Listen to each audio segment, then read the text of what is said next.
ever hear the tragedy of Darth Plagueis the Wise?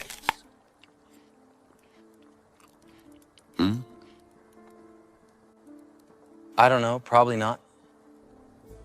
Well, it's a Sith legend. Darth Plagueis was a dark lord of the Sith, so powerful and so wise, he could use the Force to influence the midi-chlorians to create...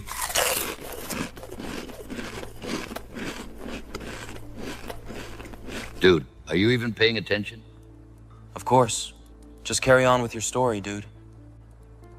He had such a knowledge of the dark side, he could even keep the ones he cared about from dying.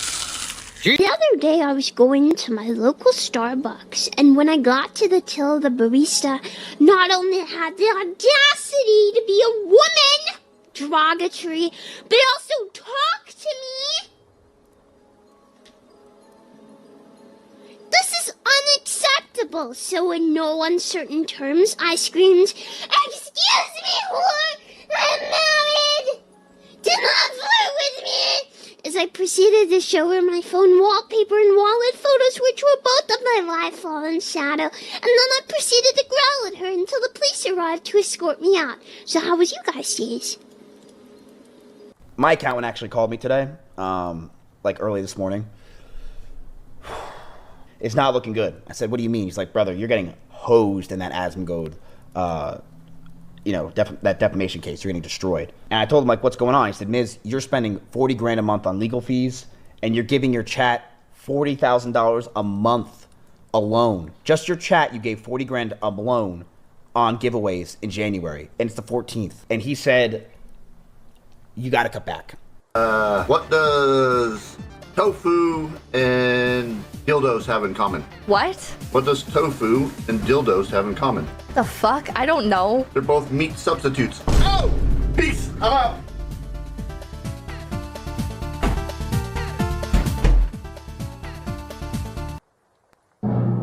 And now, the nations of the world who hate Johnny, presented by Eva.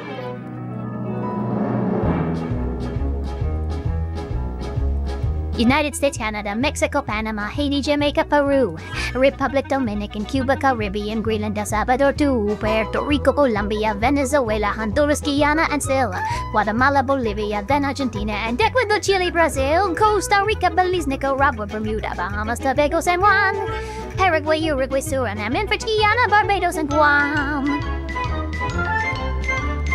Norway and Sweden and Iceland and Finland and Germany now one piece. Switzerland, Austria, Czechoslovakia, Italy, Turkey and Greece. Poland, Romania, Scotland, Albania, Ireland, Russia, Oman. Bulgaria, Saudi Arabia, Hungary, Cyprus, Iraq and Iran. There's Syria, Lebanon, Israel, Jordan, both Yemen, Kuwait and Bahrain. The Netherlands, Luxembourg, Belgium and Portugal, France, England, Denmark and Spain. India, Pakistan, Burma, Afghanistan, Thailand, Nepal, and Bhutan, Cambodia, Malaysia, then Bangladesh, Asia, and China, Korea, Japan, Mongolia, Laos, and Tibet, Indonesia, the Philippine Islands, Taiwan, Sri Lanka, New Guinea, Sumatra, New Zealand, then Borneo, and Vietnam, Tunisia, Morocco, Uganda, Angola, Zimbabwe, Djibouti, Botswana, Mozambique, Zambia, Swaziland, Gambia, Guinea, Algeria, Ghana. Burundi, Lesotho, and Malawi, Togo, the Spanish Sahara is gone. Niger, Nigeria, Chad, and Liberia, Egypt, and Nina, Gabon, Tanzania, Somalia, Kenya, and Mali, Sierra Leone, and Algeria, Dahomey, Namibia, Senegal, Libya, Cameroon, Congo, Zaire, Ethiopia, Guinea-Bissau, Madagascar, Rwanda, Myanmar, and Cayman, Montana, Abu Dhabi, Qatar, Yugoslavia, Crete, Mauritania, then Transylvania, Monaco, Liechtenstein, Malta, and Palestine, Fiji, Australia, Sudan. Here are coping and sealing.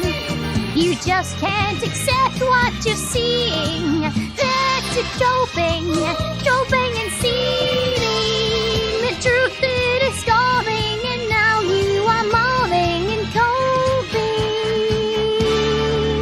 coping so hard. Coping and sealing.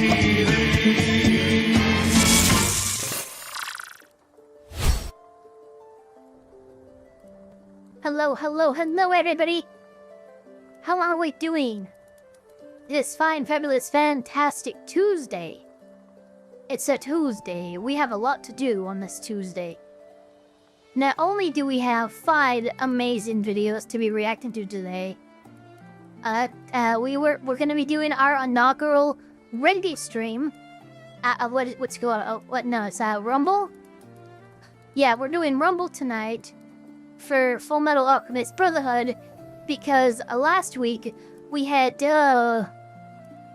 we had Kick, tell us that we need to stop, doing what we were doing. So we're going to stop doing what we were doing on Kick's platform and instead move over to Rumble for it. Hello, everybody. Let's see here. Isaac 13D, JP Ravenfire, Francis Karma, Severos, how is it going? A lot of Isaac 13D. The best Remy, Naruhime. Embayon, how's it going?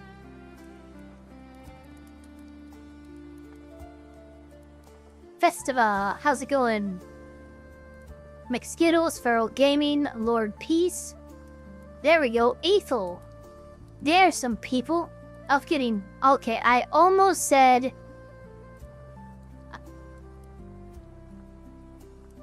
What in the world? Wait a minute.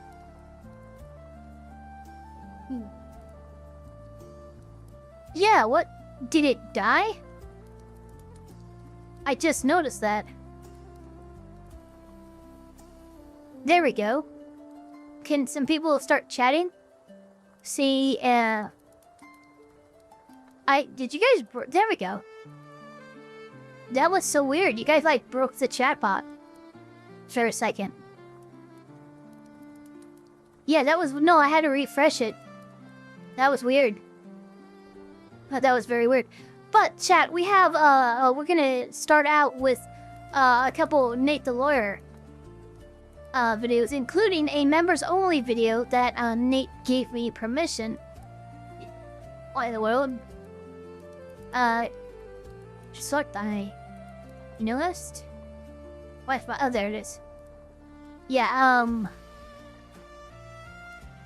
there's a members-only video that Nate the Lawyer has given me permission to react to, entitled AG Pam Bondi fired by Trump after Epstein fallout and begging to stay.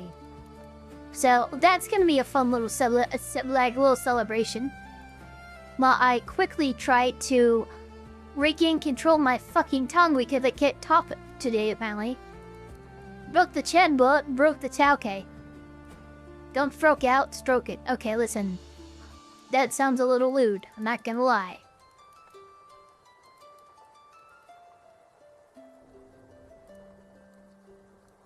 Hello, loonies, how's it going?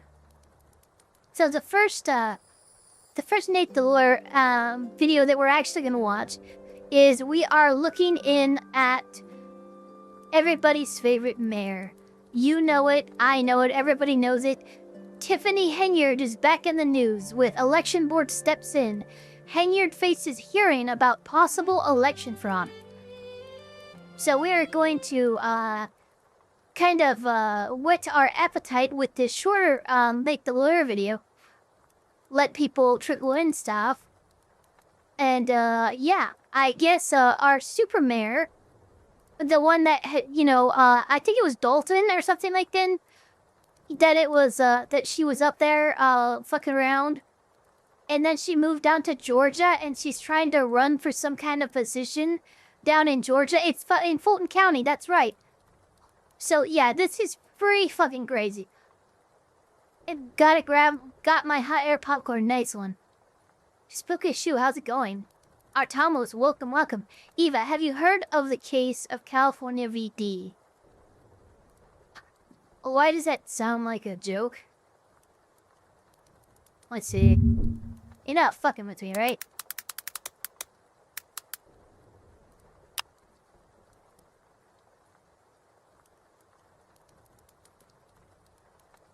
You're fucking with me.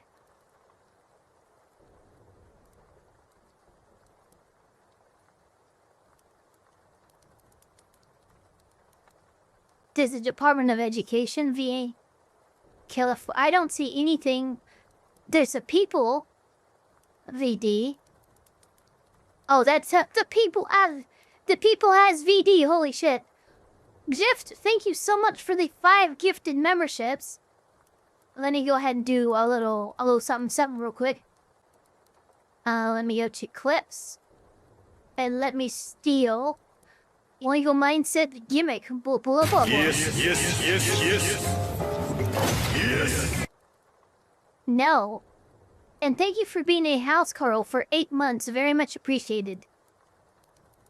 Okay, this super villain, Mayor, really needs to be soft. Yeah, I have no idea what's going on. All I know is it's fucking crazy. And without further ado, let's go ahead and look into what's going on. The Fulton County Board of Elections is meeting to discuss... Fulton County, I knew it! I'm sorry, fucking... I love when my memory works the way as intended. Tiffany Henyard's qualifications for the May primary. So that is the question. How can you live in Fulton County and be a mayor in Illinois at the same time on the same day? Those are questions that this board will now hope to answer. So another day, another investigation. Now the Georgia authorities are looking into what could be election fraud against Tiffany Henyard. Damn. So she basically jumped the gun way too early. Okay, here's a quick message from our video sponsor, Chapter. Now, in my line of work, the most heartbreaking cases are where people lost everything because they didn't see the fine print until it was too late. Medicare is built exactly like that.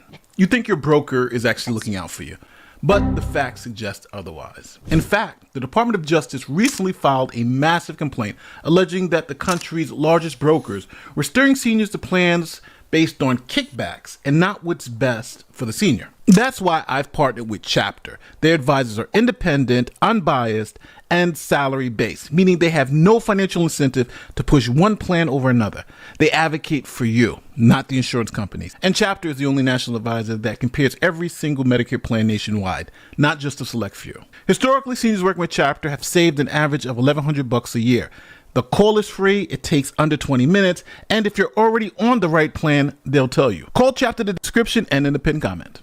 All right, so we are talking about our favorite mayor, Tiffany Henyard. Now, if you don't know who Tiffany Henyard is, you got to keep up because she was labeled the worst mayor in America by like everyone. If you're a right-winger, a left-winger, whoever. This was by far the worst mayor in America. Now, I can go into all the details on how she hires sex offenders to go into people's houses, how she stole money, how even one of the council members said that she ordered a drive-by shooting. For the past couple of weeks, Tiffany Henyard has been having a rough go of things. First, her finance guy. His name is Keith Freeman. He was indicted on bankruptcy fraud and has now turned state's evidence against Tiffany Henyard. He was the guy who was running all of the finances when she was mayor. Former top Tiffany Henyard aide pleads guilty. Dalton, Illinois. A former top aide to South suburban politician Tiffany Henyard pled guilty in a personal bankruptcy case. The plea indicates he is cooperating with other federal investigations. Now, Keith Freeman served as the manager in Dalton and Damn, I didn't realize. Well, I mean, I should have realized, but I didn't realize that there were still some things that were out there that, like, Tiffany was being held to account for. That's pretty cool. Okay, it's just an aid, but you know. Oh, wow, thank you so much for the... I must leave. Looking forward to seeing the VOD. This mayor was such a disgrace, yes. I don't know what ZAR is. If you could tell me what ZAR is, I'd be glad to know. But thank you for the... Is that 35? Thank you for this 35 ZAR. Administrator in Thornton Township. He and Henyard had a falling out, and Henyard started blaming Freeman for the mismanagement of the money. Now, Freeman pleaded guilty to lying about his income and a conspiracy to commit bankruptcy fraud. And Freeman's deal calls for his sentence to be determined only after he cooperates on other cases. Now, after he flipped and now is working with the FBI, then Henyard got some more bad news, where her father was actually shot in the neck in Chicago. The father of former Dalton Mayor Tiffany Henyard is recovering after getting shot earlier this week. Henyard released a statement via social media confirming that her dad was a victim of, quote, random and heartbreaking violence. So we're 2 minutes into the video. I'm sorry to hear that. Her top finance guy flipped, her father has been shot, and we haven't even gotten to the most recent update. Now, as many of you know, Tiffany Henyard went from Illinois to Georgia and now is running for the Fulton County Commissioner seat. A controversial politician from up north has relocated to Metro Atlanta and now wants to serve on the Fulton County Commission. She's been considered a viral sensation. Emory University political scientist Andra Gillespie points out that Henyard lost her seat in February of last year and quickly registered to vote here in Georgia. She registered to vote here. I think ZAR is the South African currency. Maybe? Let's see. It is South Africa. Good on ya. It's South African Rand. So very good job. Yeah, like whoever fucking thought of that off the top of their head, awesome. I had no idea. I love learning things. Here in Georgia on February 20th. And Baked Buddhist, welcome to the chat. 7th would give her the qualifications in order to meet the letter of the law in terms of what the standard is. Now, because Henyard... Actually, Baked Buddhist, I would say the conversion rate was closer to 5 given the tier that it was. Here, let me bring up my studio real quick so I can bring up that super chat. But oh, you have a friend in South Africa. Okay. Yeah, no, that's yeah, blue is 2. That green color is closer to 5. So I would say that's actually closer to 5. Thank you so much for the 5. Alright, let us resume where we were. Henyard went viral on YouTube. Members of the public found out that she was running for this county commissioner seat in Georgia and was like, hold on. Well, honestly, it was basically Nate broke that story. I remember watching, I think it was one of his other, I think it was something to do with like 2 mayors or something like that. Tiffany Henyard just happened to be one of the 2 of the subject matter. But what was like mentioned, and it was kind of like mentioned as like a follow-up, was like, hey, we're not for sure if this is the same person. We know Tiffany Henyard has moved down to Georgia in Fulton County, and we know that somebody named Tiffany Henyard is running on the Republican ballot in Fulton County all of a sudden. We can't be sure if it's the same person, but it looks like it might be. That's pretty much what was said, and lo and behold, like, I'm sorry, give Nate the lawyer a freaking crystal ball. He was absolutely right. Hold on. How can she be a resident of Georgia, but she's the mayor in Illinois? That makes no sense. Matter of fact, she's not only the mayor, she's the supervisor of the township. We have seen a lease for May 1st, 2025. And on that same date, she was also still the mayor of a city in Illinois.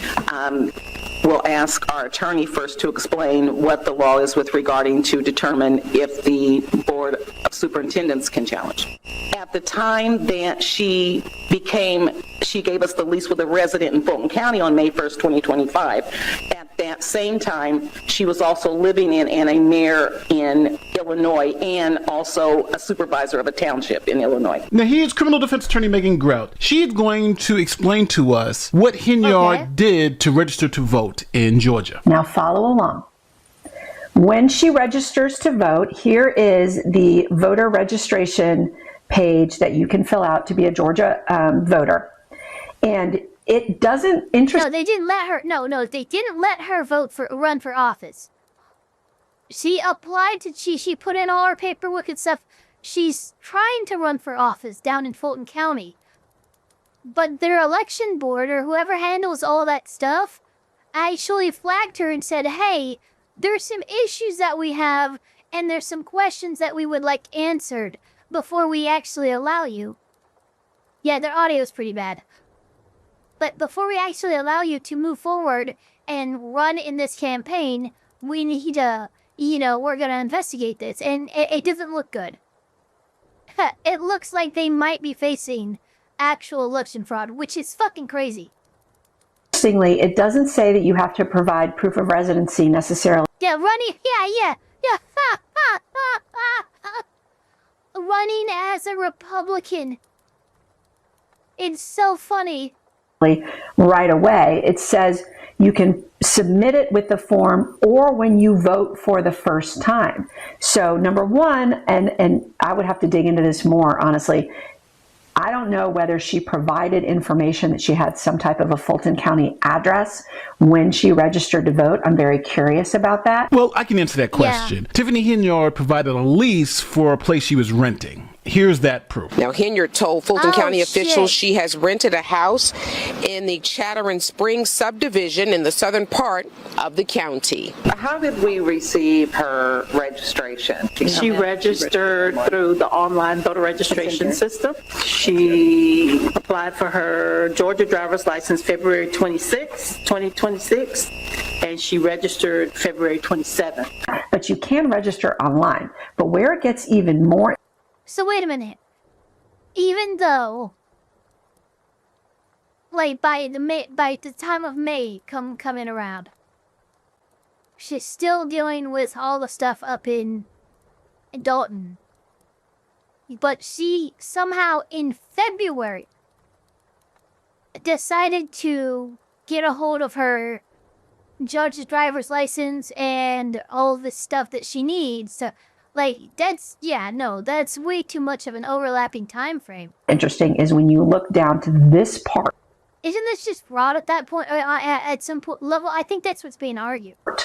Of the application to vote. It says, and she is swearing under oath, that she resides at whatever address she gave, which was presumably somewhere in District 5 in South Fulton. And there you go.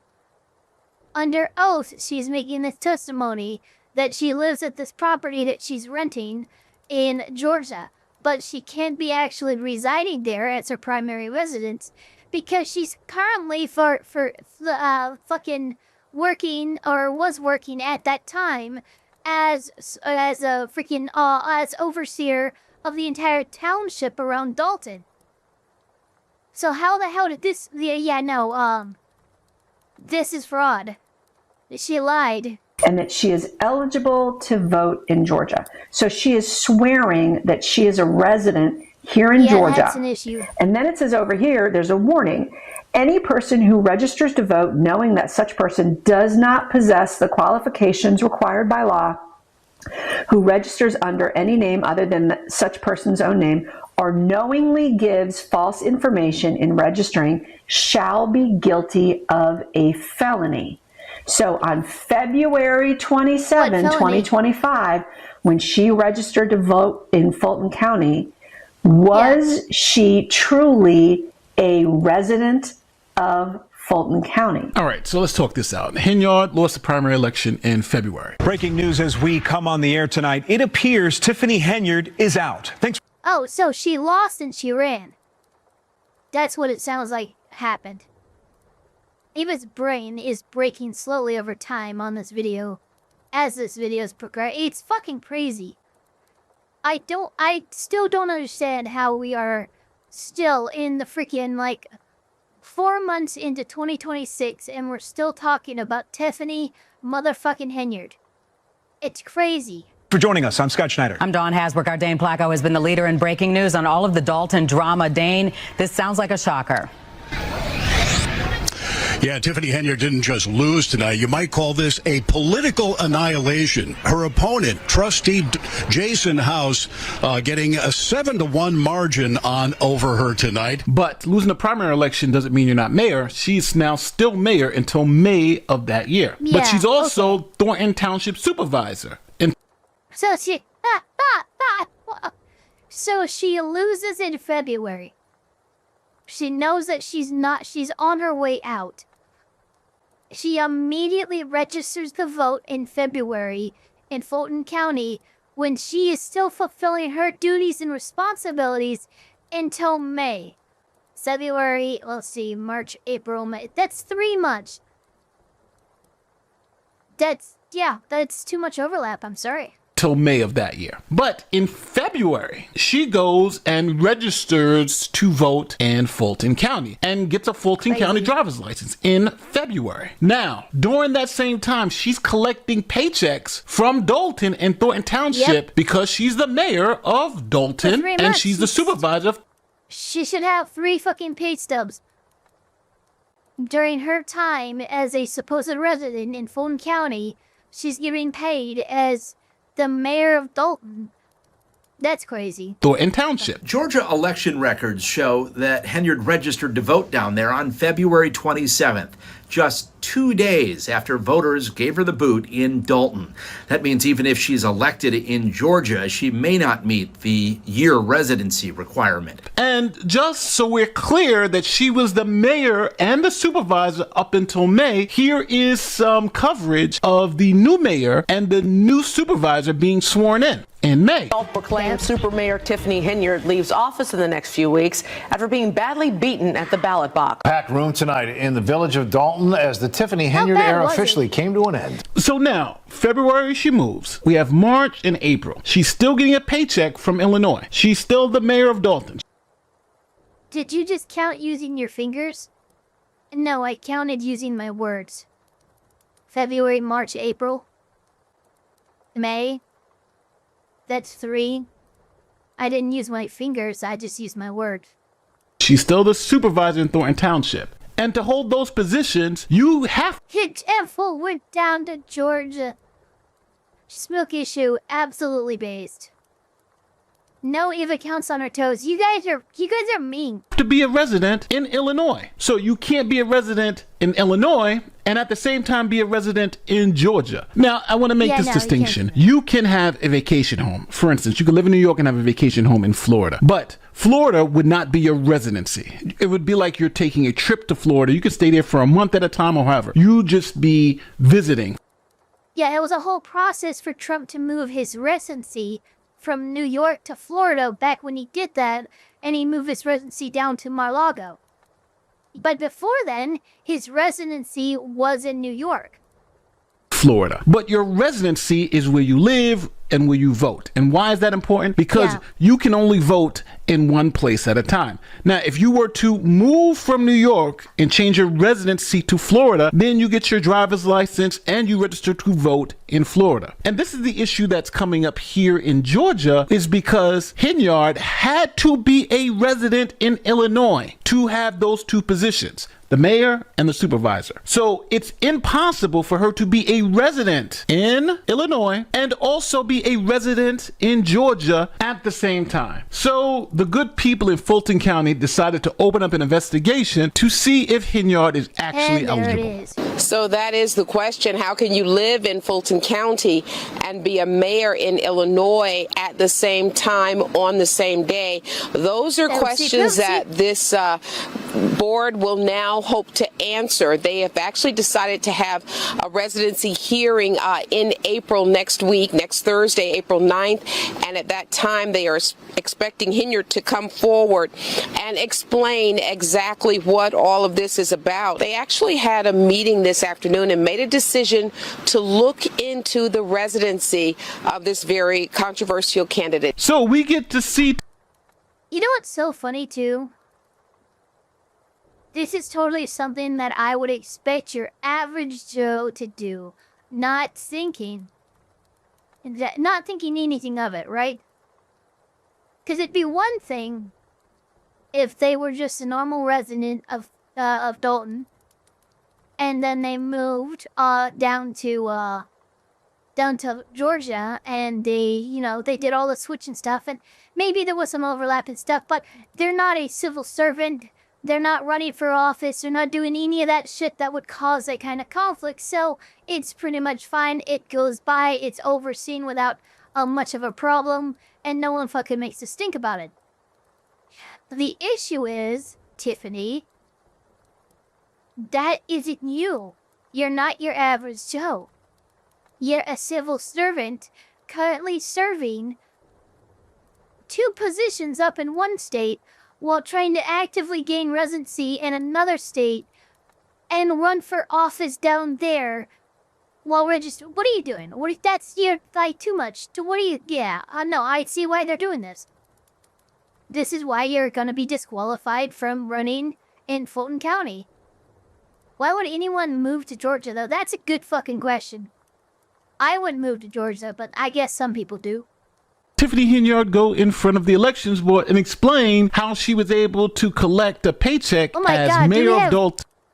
Do we have fucking footage? And as supervisor of Thornton Township, but at the same time claimed to be living in Georgia with a Georgia's driver's license and registering to vote in Georgia at the exact same time. Now, I want to make it very clear that Tiffany Henyard... So she's been called, but see, I don't think she's actually talked to them yet.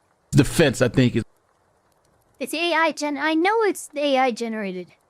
I'm not saying do we have footage. I was saying footage to see if like it actually had happened yet, like Tiffany had actually spoken in front of this investigative board.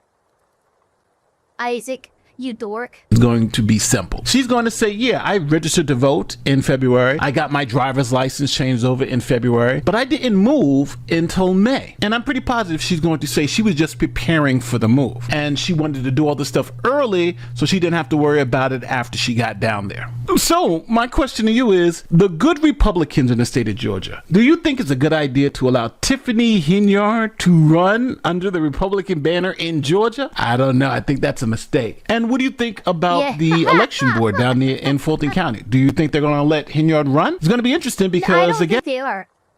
The fact that they even opened up an investigation tells me that they're not interested in letting her run. And they're going to have to figure out whether she was legally a resident of Illinois or was she legally a resident of Georgia. And the best person to answer that is Tiffany Henyard. It's kind of like, I mean, honestly, rather than deal with all of that, it's kind of just easier just to disqualify you. You know, try next election. You know? That's kind of what I think. Anywho, see, that was a great little palate cleanser, getting us ready for this members-only Nate the Lawyer video, as I will show down here. It does say, I said, oh my god, never clicked the video so fast. If you want to react to it, it's fine. We might leave this video as members only. So, AG Pam Bondi fired by Trump after Epstein fallout and begging to stay. This is on rumors that apparently the night before it was actually officially announced. There was a lot of rumors and stuff. Everybody knows me.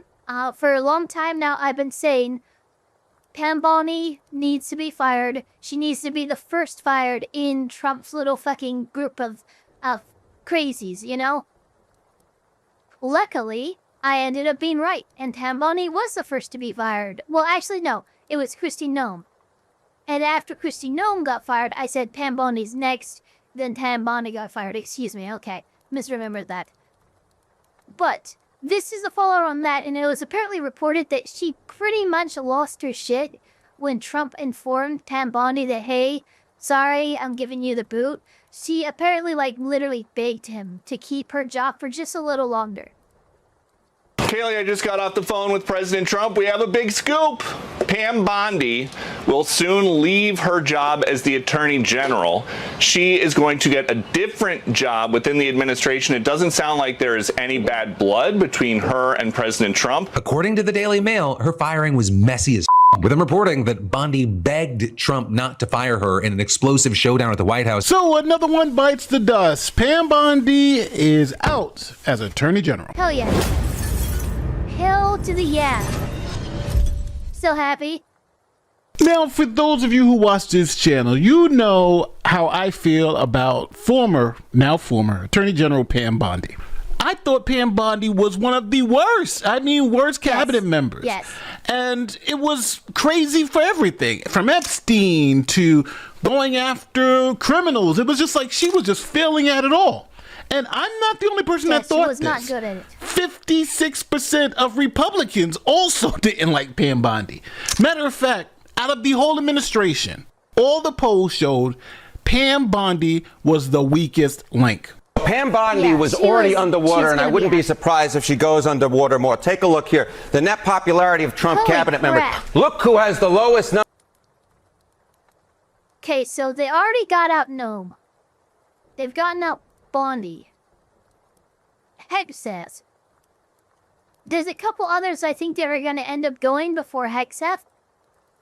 But I think he might not be far. Not gonna lie about that. Number on your screen right here that I could find. Look how far underwater Pam Bondi is at minus 19 points. Now, none of the folks on your screen here are in positive territory, but none of them are as far underwater as Pam Bondi at minus 19 points. Of course, RFK Jr. has been in the news recently, too, but he's well above where Pam Bondi is. He's at minus 7 points. She is more than 10 points more underwater than RFK Jr. is. And of course, he's made a lot of controversial comments. She is, at least by the numbers that I'm looking at, the least liked member of Donald Trump's cabinet, and it ain't even close. And it gets to the difference here, gets to the focus on the topics they've been, the topics they've been taking on. What is it for Bondi? Yeah, okay. I mean, what is Pam Bondi probably most associated with before, of course, this whole free speech controversy? Well, of course, it was the Epstein files, which is something that nobody, for the most part, likes how the Trump administration has been handling them. Of course, she's been a key leadership role in this. I mean, look at this. Approval of the Trump administration on the Epstein files. It's just 19%. 90% of all votes, 67% disapprove. Among Democrats, it's 2%. Independents, 12%, and even among Republicans, you can't even get to 50% approval. And of course, this just goes all the way back. You're building a case step by step by step. Who is the biggest pain in the rear end in the Donald Trump administration for him? Who is he having to answer for? Oftentimes it's for Pam Bondi. The free speech situation is just another example of that. And we're just going to have to wait and see where it goes. But at this particular point, there's a reason why Pam Bondi is by far the lowest and the least liked member of Donald Trump's cabinet. And reinforcing the point, if you campaign on something and you promise something over and over again and then you don't follow through with it, people do remember that. Exactly right. And of course, Pam Bondi made some big promises on the Epstein files and could not deliver. Now, obviously, Epstein had a lot to do with this, and I'm just going to speak plainly here. I think it's the reason why she was so far underwater. She literally would say one thing one day and then the exact opposite the next day. You couldn't trust anything Pam Bondi said. Here are some clips to show you exactly what I mean. Chat, I promise it's late and sitting on my desk just waiting to be reviewed. I'm just waiting to review it, chat. The Epstein files are right here. I'm looking at them. Okay. Last week that you have the Epstein files on your desk is when can we see them and what's taking so long to release them?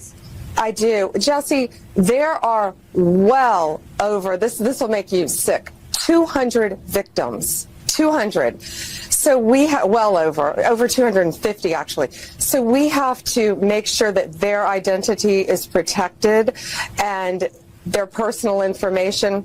But other than that, I think tomorrow, the personal information of victims. Other than that, I think tomorrow, Jesse, breaking news right now, you're going to see some Epstein information being released by my office. What kind? Are we going to see who was on the flights?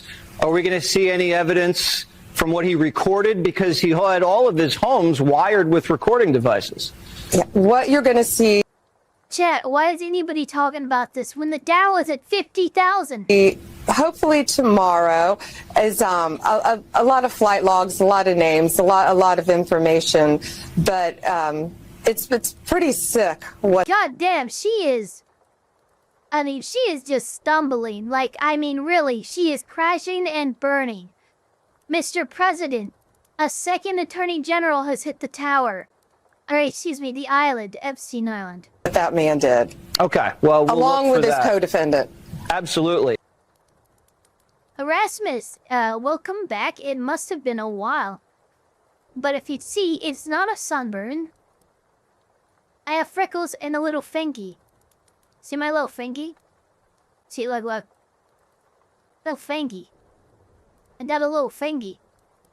When the Dow is at 50,000. Okay. Oh man, where am I? Okay, there we go. Yeah, it's not a sunburn, it's freckles. Although even the smallest amount of sun would probably give me a sunburn. You know, vampirism and all that. And he had help, that's for sure. He sure did. So then Pam Bondi did this whole thing where she gave influencers some binders and told everybody they're releasing the Epstein treasure trove. But in a shocking move, nothing was there. There was absolutely nothing there. And Jesse Waters, who was interviewing her before, actually... Hold on, bro. I want to see. Let us see you. The Dow's... Oh, Jesus Christ! The Dow is at 46,000. Look, 46.5.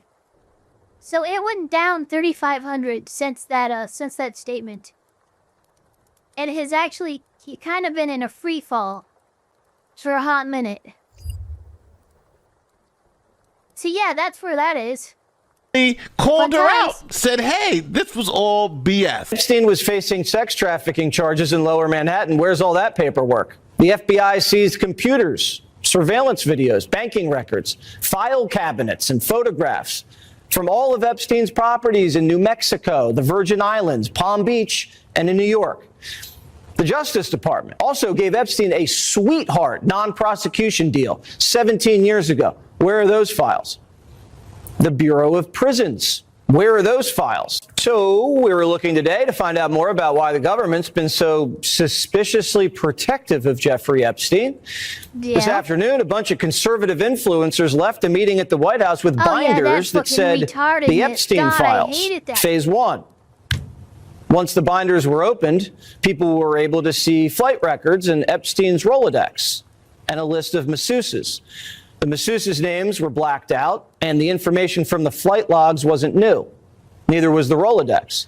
Yeah, no, none When of it we began to feel duped, Pam Bondi released a letter that says, basically, I was duped. Then Pam Bondi went on Fox News and said, you know what?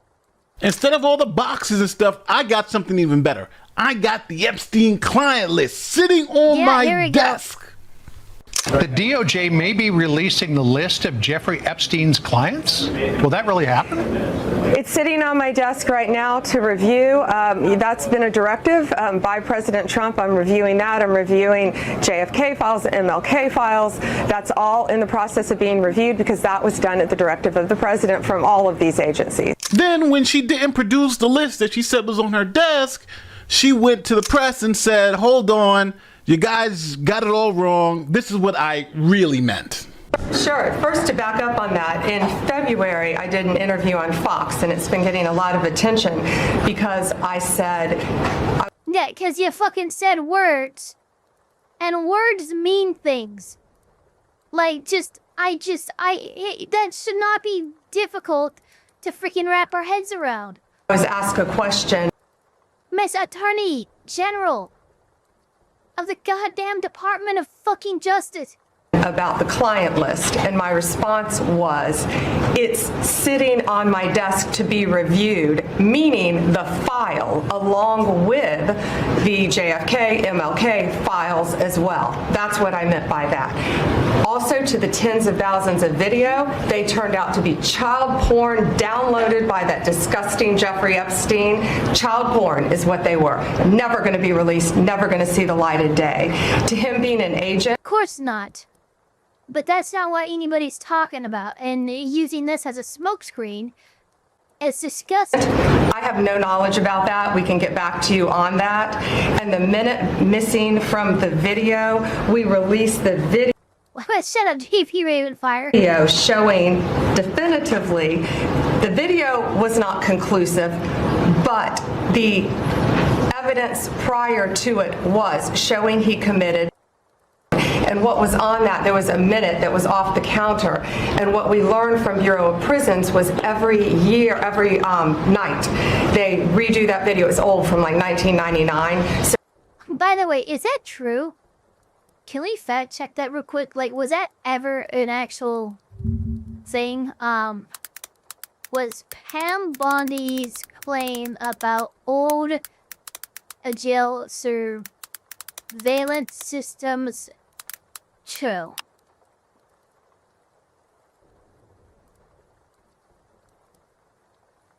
That's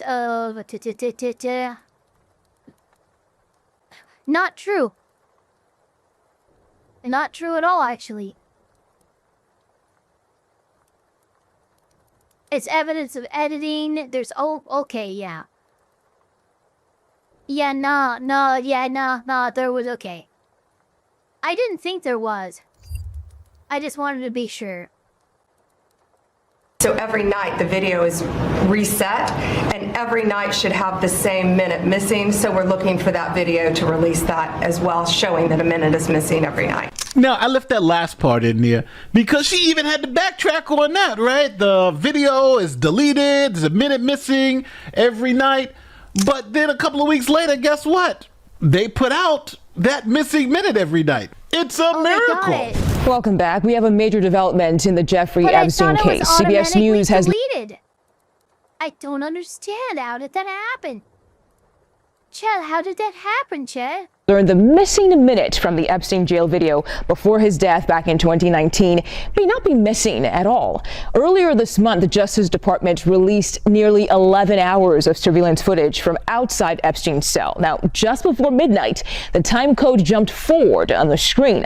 A government source now alleges the government has a copy of that video that includes that minute, but it's still unclear why the section was missing when the video was first released. So, what did this all lead to? Well, it led to the fact that Pam Bondi became really, really unpopular, even with the conservative base, and all of the right-wing influencers turned against her. I don't want their support anymore. Well, fine. You don't get it anymore.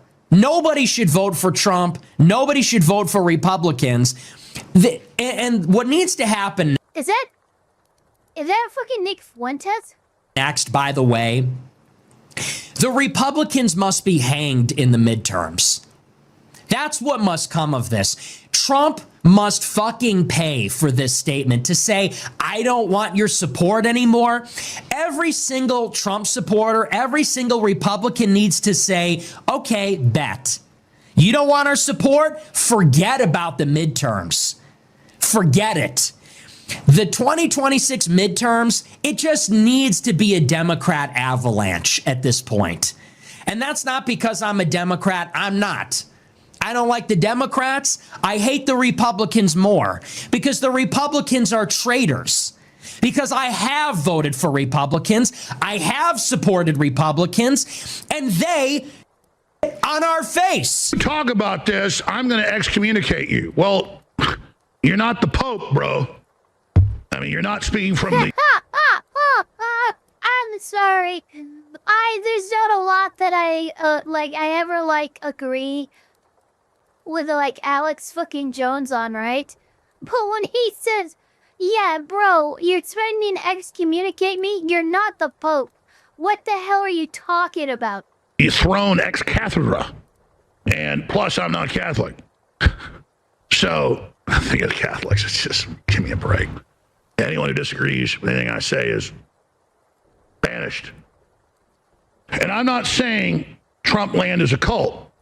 The Democrats are the cult of hating reason and logic and common sense.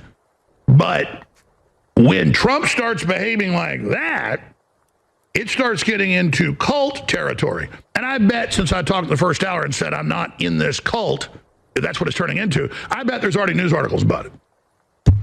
But I went on to say Trump is not a cult yet, but behavior like this starts going down that road. But I guarantee if it's not out now, it'll be out in the next hour.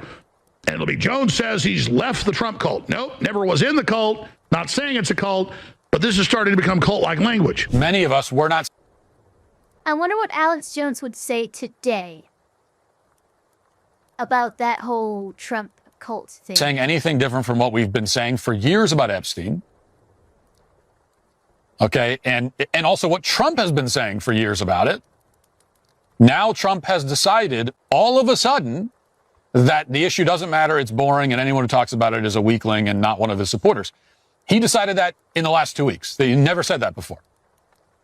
So the idea that we as conservatives are obligated to just adopt that perspective out of the blue is madness. It's also not possible, by the way. Even if I wanted to just decide that I don't care about this anymore? It doesn't work that way. I can't just, you can't say to me, well, you shouldn't care about this. Okay, well, then I don't. Well, never mind. Even if I wanted to obey that directive, I just can't. I care about the issue. I've cared about it for the last 5-6 years. I've cared about it the whole time. I still do. But I'm not interested in obeying that directive because I'm an American. Like, I'm an American. I can think for myself. And if you're a person in position of power, I'm going to hold you accountable. I'm going to. Is that who this is? I have been sitting here going, how the hell do I know this guy?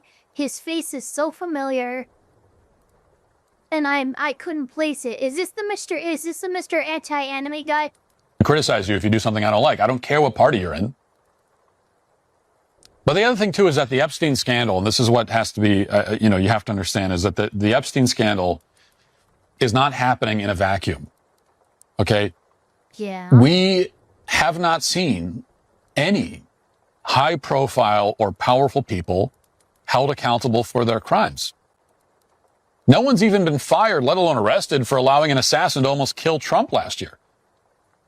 Trump was elected in 2016 partly on a promise to... Wait, what?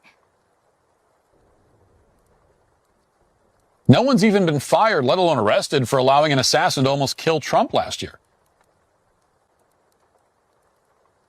Somebody in the department or the FBI or Secret Service needs to be fired or arrested. That doesn't really make a lot of sense. You don't punish the people who are in charge of your protection for, doing their job. It doesn't really make a whole lot of sense. Trump was elected in 2016 partly on a promise to lock her up. We all recall that. So when do we start locking people up? Trump himself has spent 10 years. Yeah, the Secret Service director resigned. Yeah, but and that's the thing. This guy is asking for more. At what point do you do you want to see people crucified? What is going to take before you're satisfied for this transgression that happened? Because of freaking the FBI, the person in charge of the Secret Service at the time resigned. The deputy freaking director took over, and you guys were trying to fire him even. It's at one point, it's no longer about making sure this never happens again or anything like that, but now you're just playing the blame game. And you never want to play the blame game when it comes to politicians and leaders' lives, because it's energy much better spent figuring out how a leader will never be shot at again or, never take a bullet again. That's what you should be expending the energy trying to point fingers at who's to blame, who needs to be fired, who needs to be arrested. Now, how can we make sure this doesn't happen?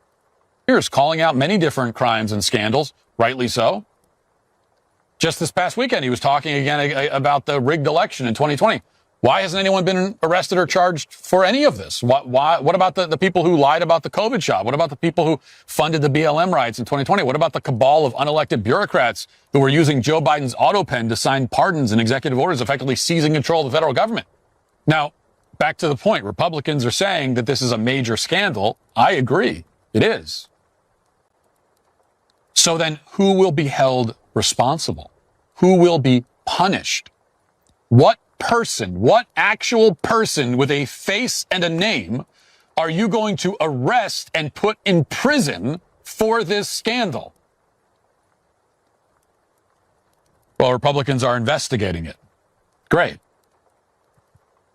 They're constantly investigating things. The problem is that nobody is ever punished at the end of it. And I don't even think that's hyperbole. Nobody is ever punished at the end of any of these investigations. That's not how the Democrats operate. Democrats spent the last 4 years prosecuting Trump and throwing conservative activists and political advisors in prison. And now, even after the majority of Americans have voted for transparency and justice, we're not getting it. And that's just not going to work. It's not what any Republican voted for in the last election.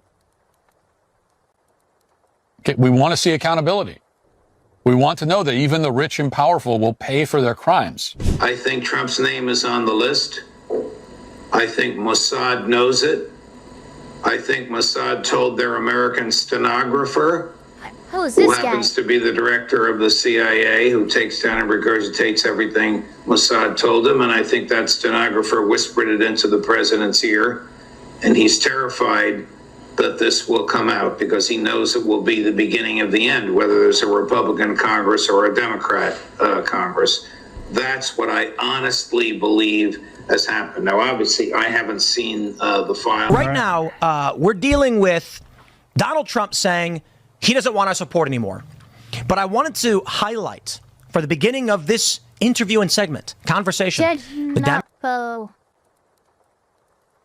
Napolitano. Okay. Now Tim Cat. So I guess this is just like clips of people who have been traditionally for Donald Trump and for the MAGA movement. People who have been very defensive over the MAGA movement, throwing a little bit of criticism towards Trump over these recent actions because, dude, they're not in line with what people voted for you. People voted you in for a number of things that you're not delivering on now. And it shows that people are getting upset because even your biggest touters, your biggest heralds are starting to turn on you. Democrats are still crazy. Strategists calling for a depression. This crazy guy who claimed Tim Walz was talking. These people feel and probably have been disenfranchised on some level by Trump with what he promised and what he has failed to deliver, and what he has actually made things way worse than what the fuck they were. The fact that, who was it? I'm forgetting. I'm sure somebody in my chat can bring up the tweet or tell me who tweeted it. But somebody quite literally said, if we voted for Kamala Harris, we would be at war. She would get us in a war with Iran. Well, we voted in Trump and we're now in a war with Iran, so I don't know what the hell you're talking about. They shoot people up. These several past mass shooters being of left persuasion. Democrats being right on the Epstein issue, I don't think should put us in a position where we're going to sacrifice the victories of the Trump administration and start supporting the psychotic behaviors of the left. But there is still a conundrum in Trump telling this morning all his past supporters, we don't want to support you anymore. You had a really great post on this that I'd highlighted where you'd mentioned, why are we going to trust the Democrats' previous administration on this? But I'm curious your thought. Look, I think it would be the most amazing thing in the world to see somehow, and I don't think this could happen realistically. I think it got close once or twice in American history, but could you imagine if the American people came together and we voted in an independent? Not a Republican, not a Democrat. We voted in someone truly on the independent ticket, not backed by the RNC, not backed by the DNC. And that is something that I would like to one day live to see. I think it would be very cool. Thoughts on why Trump is doing this, what's going on, and what we should be doing. Well, back it up to the beginning where it's not a false dichotomy of if you're criticizing Trump, it means you're going to vote for the Democrats. But what it does mean, and I had on the pollster, as far as I'm concerned, one of the only reliable pollsters out there, Richard Barris, Big Data Polling, talking about the fact that, like, okay, you're just going to make them become inactive. Francis Karma. Obviously, we would be lied to and we would be deceived, but that's not the issue. Democrats kind of famously tried to just maintain the status quo, which means that I'm fairly confident that Kamala Harris would not tumble us into an unnecessary conflict with Iran after pushing out all of her military advisors before that decision was made. Instead, listening to an alcoholic and a podcaster active voters, and they're not going to turn out at the midterms, and low turnout doesn't favor Republicans. So on the one hand, shaming your most ardent supporters for following a theory that you yourself proposed, it might not get them to vote Democrat because you'd have to have a hole in your head to vote for the Democrats, but you'll just stay home. Trump thinks his base is stupid. Why'd they say there was thousands of hours of tapes of people doing horrible? Why did they say that? Right. Didn't Pam Bondi say that? We are going to try to get to the bottom of what's knowable now that they're telling us there's no there there. I mean, for me, that's just a red cape in front of a bull. Now, you would think all of that is reason enough for her to be fired.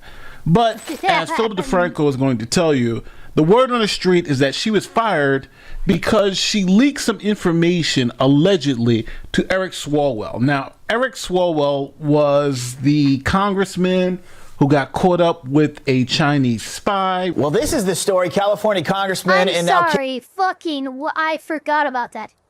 I actually fucking forgot about that. Yeah, I forgot about this whole Chinese spy freaking, like, literally a honeypot. One of our freaking representatives got freaking honeypotted, guys. Candidate for governor Eric Swalwell wishes would just go away. His involvement with a suspected Chinese intelligence operative known as Fang Fang. Yeah. Okay, a little bit of recap here. It all went down between 2011 and 15. The operative reportedly cultivated what's been described as a close relationship with Swalwell, becoming a fundraiser for his 2014 re-election campaign and placing interns in his office, leading to unverified rumors of a possible sexual relationship between the two. Rumors that the congressman has not... Like, do you know how, this isn't Barn Notice. This isn't fucking James Bond. Why the hell are we, this isn't Archer. Why are we dealing with an actual honeypot scenario? Like, that's so fucking crazy. That's so beyond the pale to me. Directly or explicitly denied. This was all exposed in a shocking 2020 expose from Axios. But now that the congressman is running for governor of California, the story is coming back to haunt him. Now, this is where Pam Bondi's firing comes in, because they were going to declassify the FBI files surrounding this investigation between Fang Fang, who Eric Swalwell allegedly banged, and Pam Bondi was alleged to have tipped him off. Nate, no. There's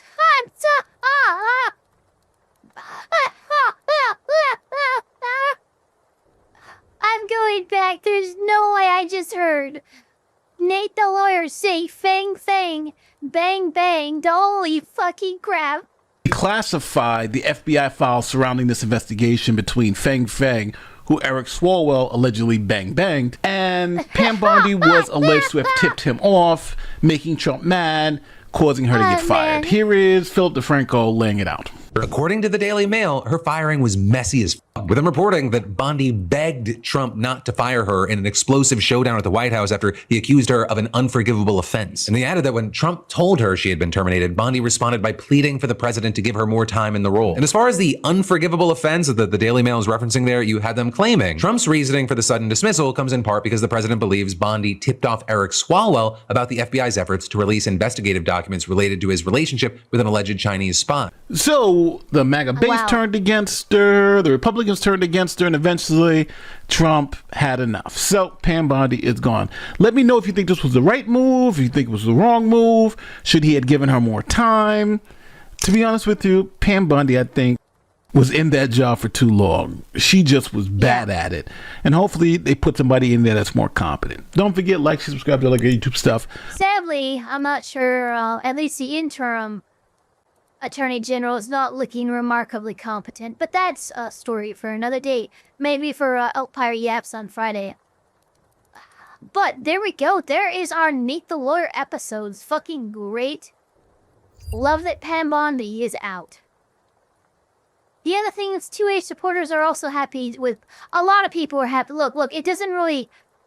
Pam Bondi's firing doesn't really split along strictly party lines, I would say. There's a lot of people, especially a lot of attorneys, and like right-wing attorneys who are like, thank the fucking gods, and whichever god, you know, they all worship, you know, usually Yahweh, but, you know, thank God Pam Bondi is out. But a lot of them also believe that it might be too little too late. And it's, it's unclear whether or not the damage that Pam Bondi's lack of action and lack of effectiveness in carrying out what Donald Trump and the rest of the Republican Party wanted, it looks like, I don't think they can just reverse that very easily. More time to do what seems a bit soft. He should have given me the job. More bang bang, less clank clank. The Mesopotamian god? Yeah, that one. Definitely that one. No, there's Yah and then there's Way. I'm talking about Yahweh. Yahweh. Alright, so we have another LawTuber video here. This time it comes from channel friend Andrew with Legal Mindset, uploaded 19 hours ago. I have to thank my chat so much for getting me a cabbage blushie. But this is called Our Case Against Johnny Somali. It's a little over 20 minutes long. And this is a summary of everything I believe that was more or less sent to the prosecutors and the courts and everything that that was gathered up to ensure that Johnny Somali, aka Ramzi Esmail, Ramzi Kamid Esmail or something like that. I'm forgetting. RKI. RKI is his name. His actual name. Yeah, he's all of this was gathered to ensure that he faces accountability. And I believe it is April 14th, aka 8 days away, that we will get the judge's sentencing, and we will actually see what kind of accountability Johnny Somali is actually going to face. It's going to be awesome. It's going to be amazing. And without further ado, let's let Legal Mindset take it over. Johnny Somali, aka Ramzi Khalid Ismail, is going to be sentenced on April 15th. And today we're going to go over the evidence that we submitted, myself, the Somali conviction team, as we call them, and show you guys the case we built against Somali and the points that we think matter right now in the sentencing of Ramzi Khalid Ismail in Seoul, South Korea. This is, of course, Legal Mindset. It does suck, Remember, if he does get the sentencing where he has to sign up as a on the sex offender registry, it means that he will not be allowed to farm cabbages. He will be assigned to hard labor, but it'll be hard prison labor. It won't be anything public facing. And I think the cabbage farms are public facing. So yeah, sadly, you won't get any kimchi, farmed by Johnny Somali's hands, but we'll get the next best thing for sure. You to be your own judge. I'm Andrew Esquire, American attorney who's been covering this case from the beginning. This will be a little bit longer as we're going to go over a lot of the details, the logic, and some of the supporting evidence we submitted in this case. And this is something we started submitting back on April 1st of 2025. That's right. Yeah, he'll be cleaning. Wow, April 1st to 3rd of 2025. So you guys have been on this for a hot minute. This time last year, the evidence was in. We did that because we wanted the judge and the prosecutor to be considering a lot of this evidence and a lot of this wrongdoing, a lot of the thought of Johnny Somali as they pursued their litigation strategy, as they pursued their recommended sentence, which was 3 years by the prosecutor in February. And we wanted to make sure that was in timely before Johnny Somali did any sort of apology or settlement or anything else. And we correctly predicted in our submission that he would attempt those things, which he has now attempted. He attempted a settlement with Youngman, a Korean streamer of which he had a deepfake charge. And then he also attempted to send a letter of apology after the formal trial was over in February. So you can see the actual USB submitted there, the documents that were submitted there in Korean back in April of last year. Envelope. Now, and you just stuck a USB in the CD envelope, friggin' very based. What is this about? Well, really, in South Korea, in the South Korean criminal justice system, it is very important to have reflection, remorse, and reconciliation. So the offender's remorse or lack thereof heavily influences prosecutions, sentencing, and the overall approach to justice. So if you can look at Johnny Somali's level of remorse, you can see it is 0. We actually have here a clip of Johnny Somali talking about the exact level of remorse he has. My question is basically to Johnny. What I would like to know is if he has any regrets for what he has been doing over the past few years, especially what's been going on in South Korea. Okay. So yeah, whoever's doing this interview or whatever, like that's like especially qualifying, especially in South Korea. Well, you've just established, you know, what specifically we're talking about. And, you know, he's facing South Korean jurisdiction right now. So this is very relevant. Zero regrets. Zero remorse. Jesus so you have 0 remorse. Christ. Okay, yeah, there you go. Yeah, without fucking, from the horse's mouth himself, you know, freaking 0 regrets. For what you've done. Tell me what I've done. Tell me what I've done that I should be remorseful for, C42. Tell me. You haven't watched your own videos and all the other shit that you've done over the couple of years. You haven't seen anything. You haven't watched anything. No, whenever I see clips of it, I laugh my ass off. It's funny. So Johnny Somali has 0 remorse. That's the words of Johnny Somali. So what impact does that have on the sentencing? Well, a defendant's genuine remorse and efforts to reconcile with the victims are crucial mitigating factors when determining punishment. Courts consider the level of submission, i.e. the letters of reflection, as evidence of repentance, which can lead to reduced or suspended sentence. A shift towards sincerity. So in Korean law, it recognizes crimes where if the victim reconciles with the offender and explicitly states that they do not wish for punishment, the case can be dropped. Korean courts scrutinize apology letters closely to distinguish between sincere repentance and empty gestures, particularly in sex offenses, to prevent misuse. And guess what? Johnny Somali is facing 2 such offenses. So in this case, Ramsey said, March 2025, just like you heard, 0 remorse, 0 regrets. Tell me what I have done that I should be remorseful for. February 2026, he says, I'm uploading the old videos so people can watch it and be like, this guy is annoying, but he didn't really do anything. He's chimping out. But who did he harm? Like, there's no damage. Oh yeah, if he's failing to recognize or, you know, aka reflect on any ways in which he's actually caused harm or done damage in his actions in the South Korean public, then yeah.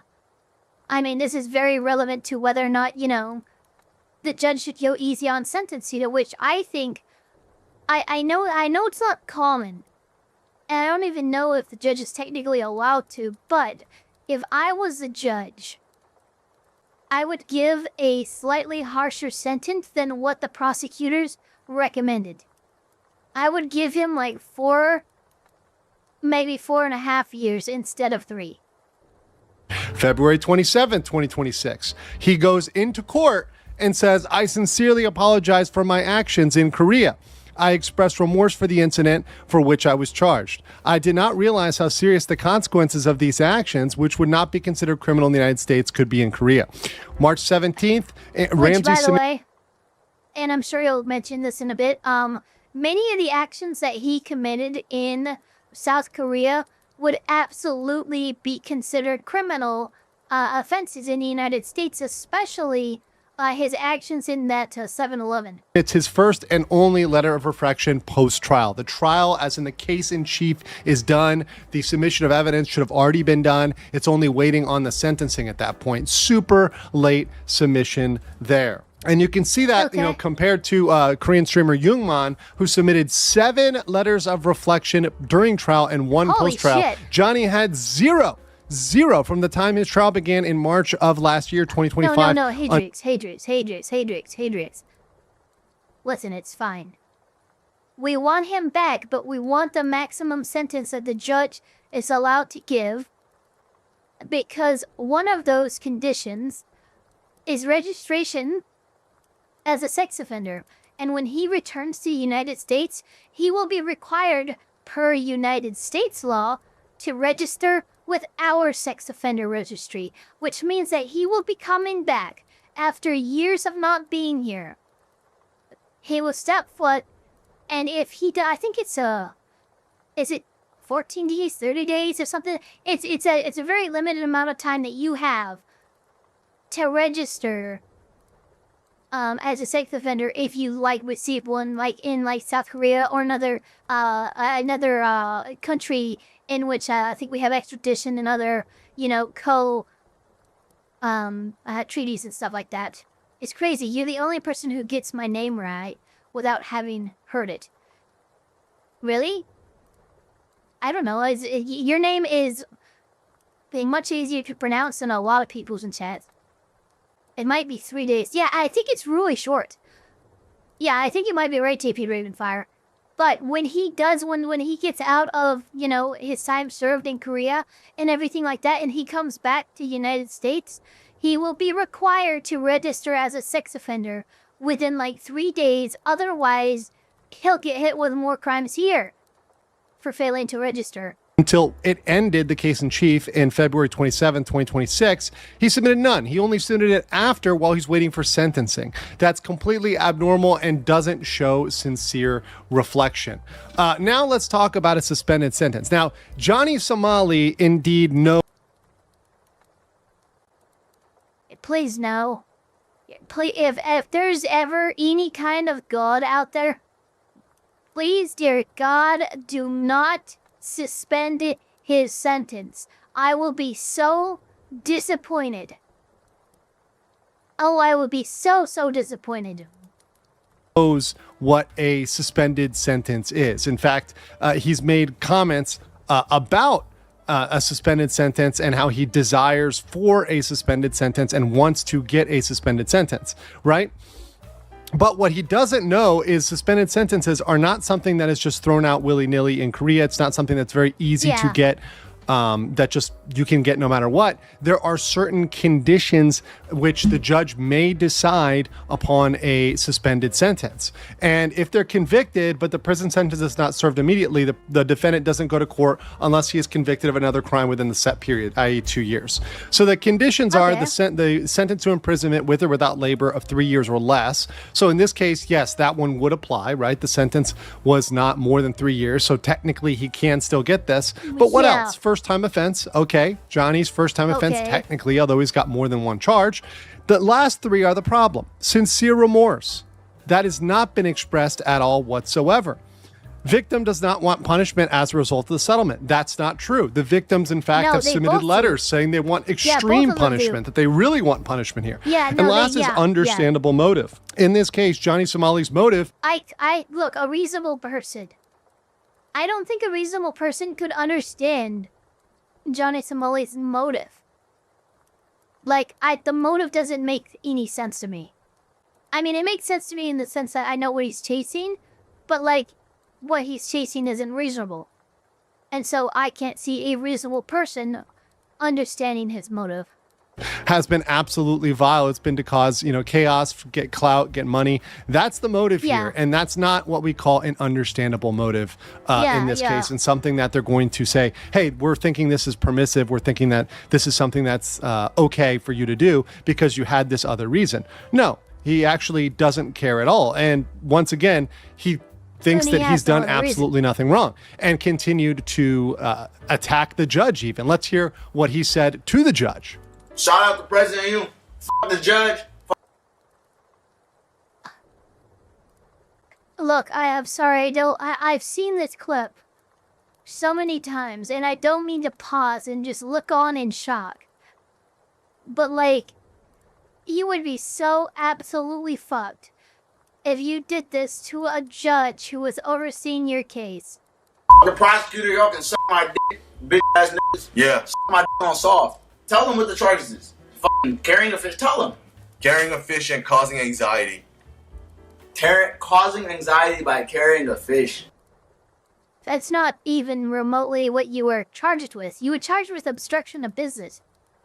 Tell the judge you can suck my dick. I'll bring a fish to your mother's house, bitch. So threatening. Whoa, hey, whoa! You can't threaten, even as benign as bringing a dead fish to a judge's mother's house might seem. You cannot threaten that.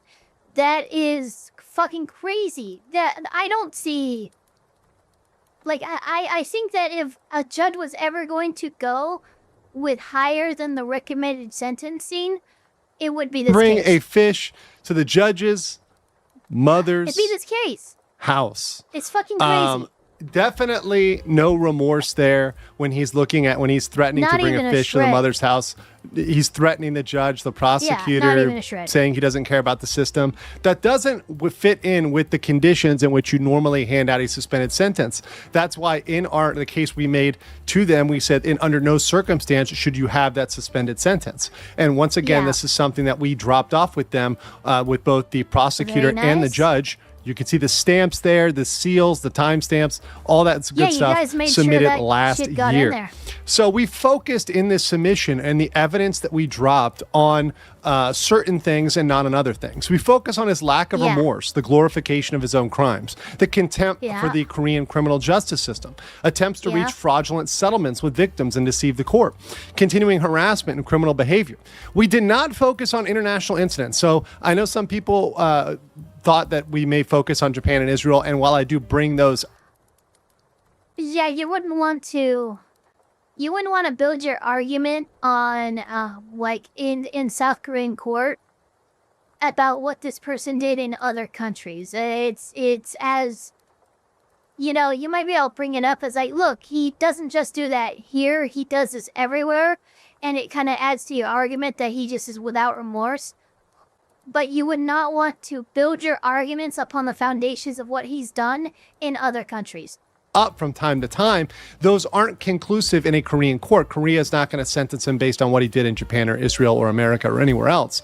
We also Three business days to register. Okay. didn't bring up threats to defamation of justice officials or streamers or others or anything else not related directly to the court case. So we didn't bring up a lot of the irrelevant stuff, even though there's a lot of really horrible stuff he's done.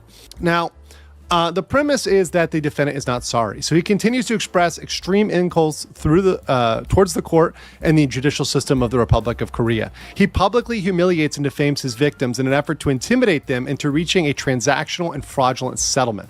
Even during the ongoing trial, the defendant continued to engage in inappropriate and criminal behavior. Yeah, remember, this is a guy who showed up to, like, I think one of his first big hearings in this case. He showed up to it fucking drunk, wearing a MAGA hat. Like, and I think the judge had to tell him more than once, or maybe only once, I can't remember, to remove his hat.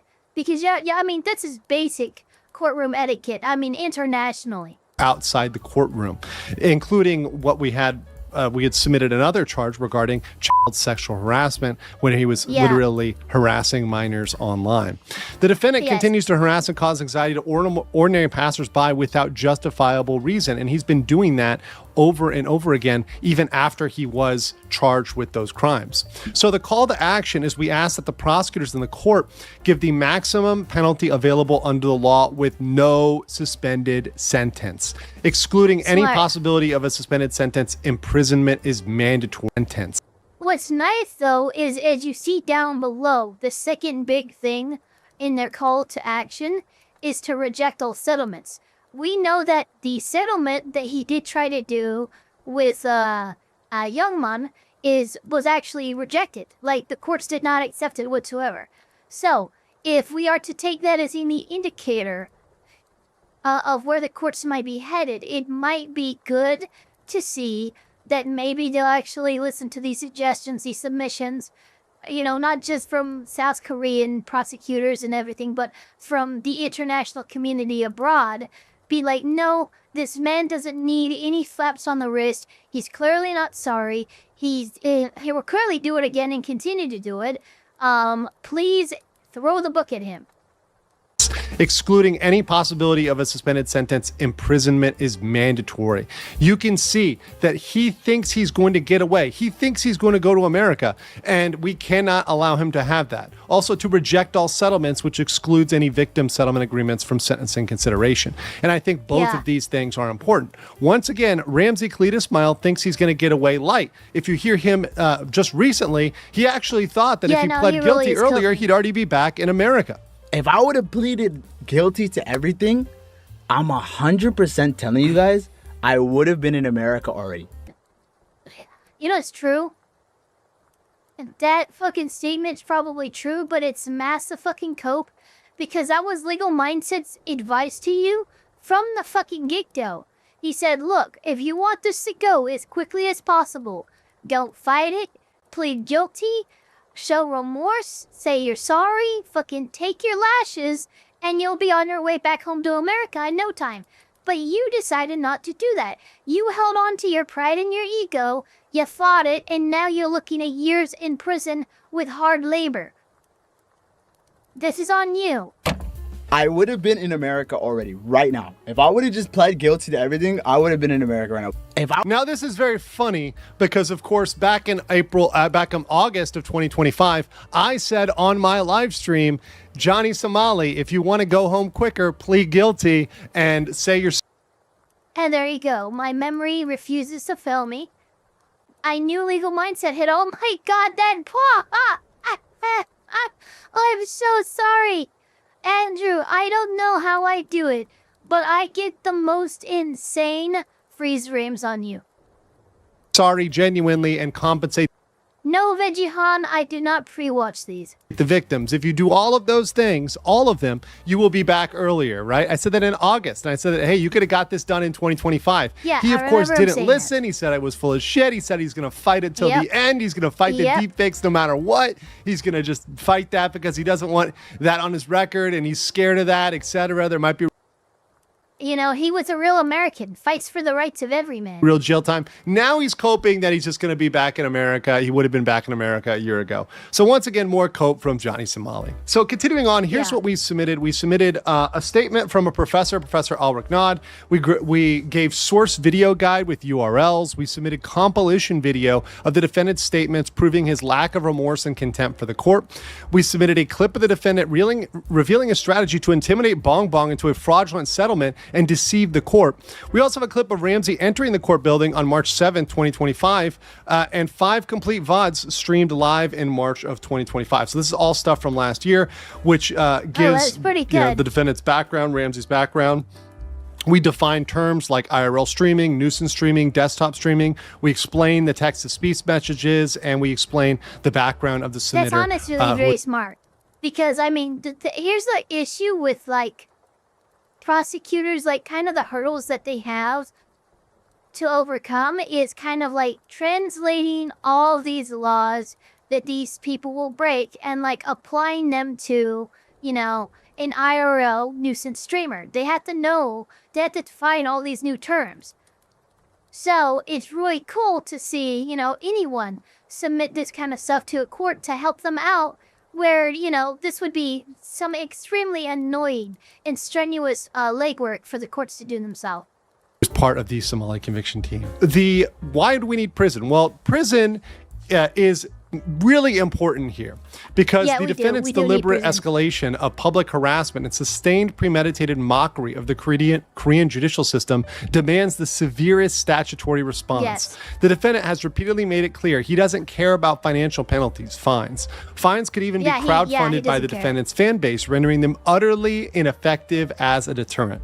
Documented digital evidence proves that the defendant Somali attempts at settlement were coercive, transactional legal strategies entirely devoid of genuine remorse. And you can see this contempt in what happened on March 7th last year.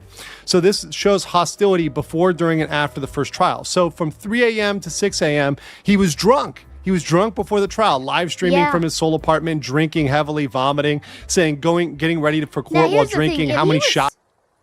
If he was that drunk 3 a.m. to 6 a.m., it's entirely reasonable for me to actually say he wasn't necessarily hungover at 11:07 a.m. when he walked into the court, but no, instead he was probably drunk. Like he was probably trying to nurse, what was becoming a hangover.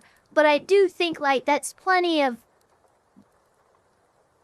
I mean, if his last drink was at 6 a.m., right? Well, anyway, shit-faced, yeah. By 11:07 a.m., I'm sorry, he's still drunk. Do I owe the viewers? Then he arrives at the courthouse 1 hour late, intoxicated, and when confronted by Korean press, he says, F you, B-word, N-word, right? Suck my D. I love Kim Jong-un. Yeah.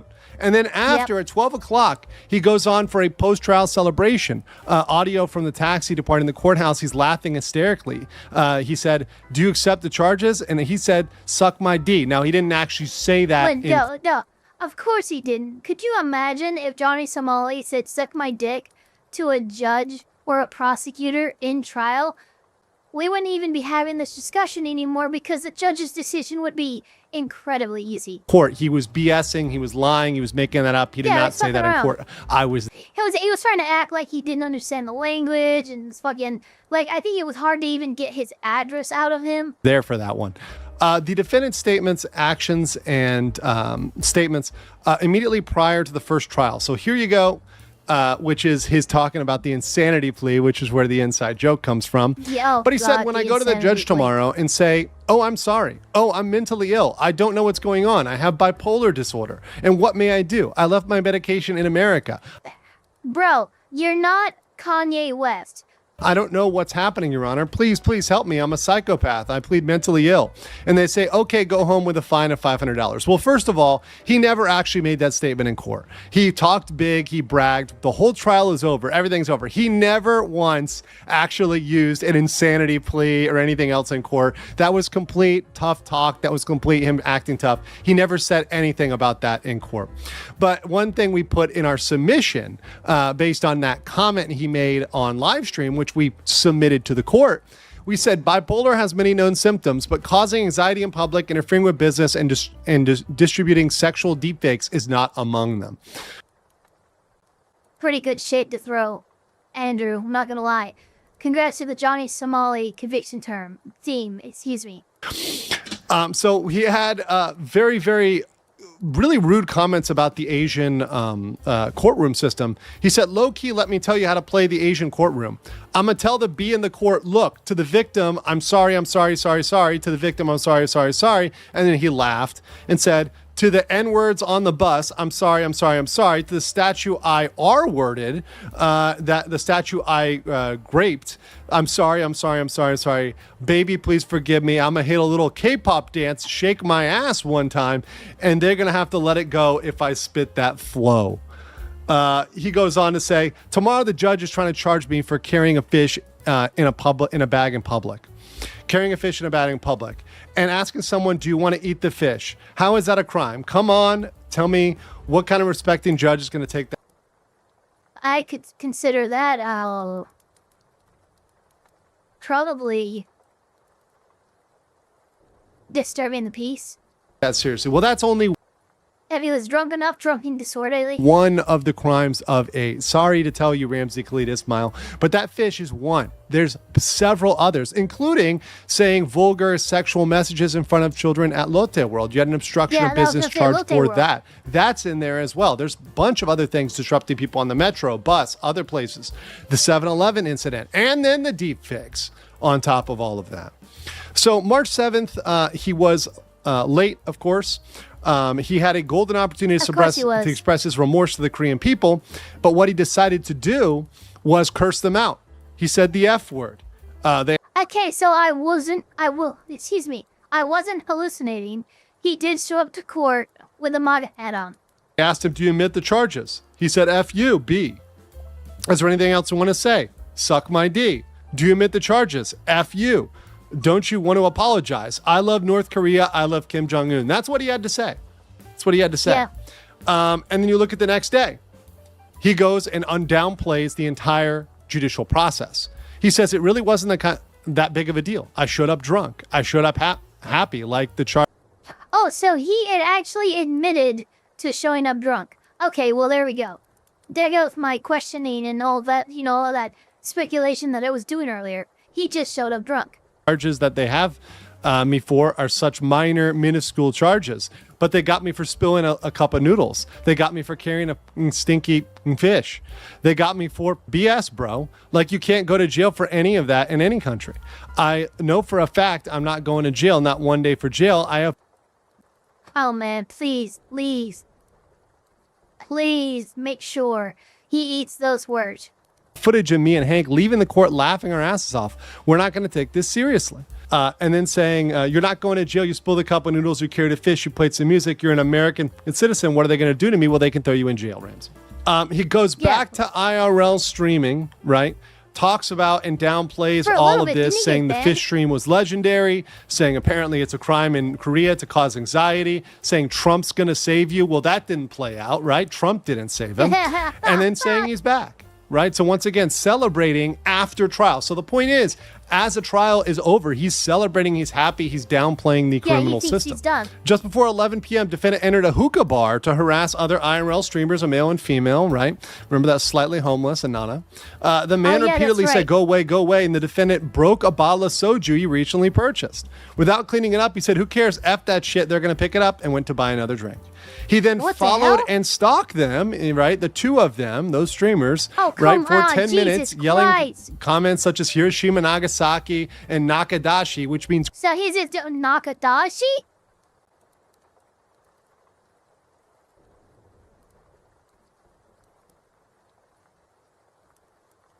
Wow, this guy's a piece of shit. Cream pie in Japan to a woman who was Japanese. The woman yelled stalker and police, and the accused said, call those bitch. Eventually, the woman broke away, went to the police station, and filed a complaint against the defendant, right? The defendant fled the scene. About 2 hours later, the defendant started... Nakadashi means cream pie in Japanese. Desktop streaming, being aware the defendants had recently filed a criminal complaint, the defendant asked a Korean friend to call No, you heard that right. You heard that right. Police to clarify. The friend said they're trying to investigate you for causing anxiety.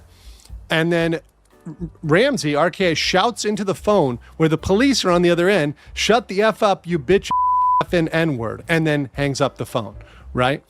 And he takes pride in that and pride in underestimating the system. So I have a request to exclude any settlement with the victim. So with Bong Bong or with Youngman, we put in there a comment that they should not take that seriously. Now, there was no settlement with Bong Bong, but he did get one with Youngman. And the important thing to note is that the charges weren't dropped with Youngman. Yeah.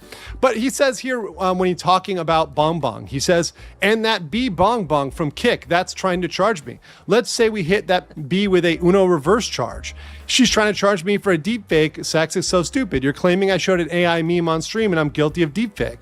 Well, she showed the same AI, so she's guilty too. I sent that report. I'm petty. You're not going to charge me and I'm not going to charge you. Well, guess what? They didn't charge Bong Bong at all. They only charged Ramsey. Yeah, no, so that little Uno reverse did not work at all whatsoever. And so this fact, the fact that the defendant, Ramsey, aggressively is disparaging Bong Bong, the victim, while supposedly pursuing a settlement, proves that settlement is not intended for a genuine dispute resolution, which is what the Korean system is going for. It's merely a strategy to try to get out of being punished. He only cares about the consequences. He doesn't actually care that he did something wrong.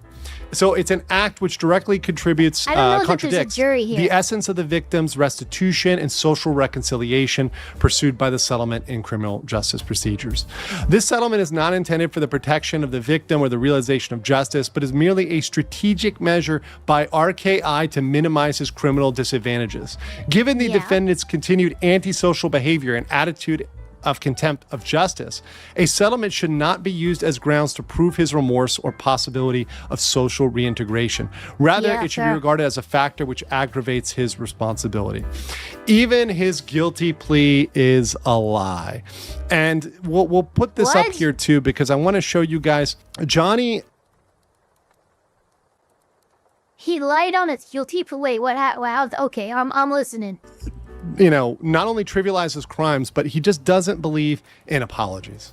Like my lawyer told me it's a fucking joke. My lawyer told me this is all a joke. The lawyer told me not from the beginning. I don't believe that your lawyer has told you any of this, and I certainly don't believe that your lawyer would have allowed you to stream from what looks like a bathroom shower stall. Don't know why you're set up in the bathroom, but yeah, there's no way your lawyer even told you to say this much. Getting my lawyer telling me not going to jail. Spilling noodle, playing music, carrying a fish. It's not if I was a real criminal, I'll be in jail right now. Why the bro? I could go outside and go carry a fish tomorrow. Again, I can go on the bus and go twerk and play music right now. That is very much a not true statement, right? Because that's how all criminals are handled in Korea, where they're held outside of prison before their sentencing date. That's very normal. The process is the punishment. You have to pay your own costs, pay your own food, pay everything else. So that was on him. And we all know that he had to borrow money from Hank, right? But we can see that there's no actual genuine remorse from this guy, because actually he doesn't believe in apologizing. And he's got this other clip where he talks about this and just says, hey, look, I don't even believe in apologizing. He does have problem with apologizing, actually. Not only to you personally, but everybody in the world, I would say. Pretty much, yeah. I always tell Hank, like, it's not just, I don't want to apologize to you when I do something wrong. I don't want to apologize to fucking anybody. Maybe it's part of my personality. Maybe even my own family has called me very selfish. It's not, you can't call your refusal to apologize for clear wrongdoing as part of your personality. That's fucking wild. My father, when I was like 6 years old, 7 years old, my own father was like, Ramsey, you are a very callous individual. That's something that stuck with me. I remember that my whole life. Like 6, 7 years old, my dad, like, you were very callous. I've had maybe a problem with empathizing with people. Yes. Not being able to understand other people's feelings. So that's it. So he's pretty much said, hey, I'm not apologizing. I'm not apologizing to anybody. I don't apologize to anybody, right?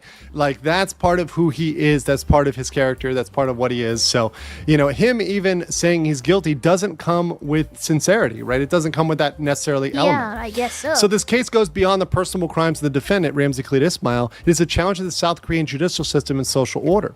It is a serious matter attracting the attention of the international community. Citizens around the world, including foreigners currently residing in Korea, are watching the outcome of this trial with concern. In particular, those classified as nuisance streamers, like the defendant, are closely watching the verdict. If the defendant is not severely punished, it will set a dangerous precedent for streamers in Korea and other countries who intend to commit similar crimes. The defendant's actions are not merely legal violations. He blatantly disregarded the laws and social norms of the Republic of Korea through creating anxiety in public, racial insults, sexual harassment, contempt for the judicial system, and persistent harassment of victims. Furthermore, he profited from these acts by turning them into content and spread messages to his fandom glorifying crime. If such behavior ends with a simple fine or light punishment, it will incentivize similar streamers to commit crimes not only in Korea but also in other countries. Accordingly, that's why we're asking the court to give strict consideration to exclude the settlement as grounds for sentence reduction, give a substantial prison sentence, and exclude any suspended sentence and imposition of imprisonment. Last but not least, there's one clip that I just have to leave you with Johnny's lessons learned. This is what Johnny took away from all of this.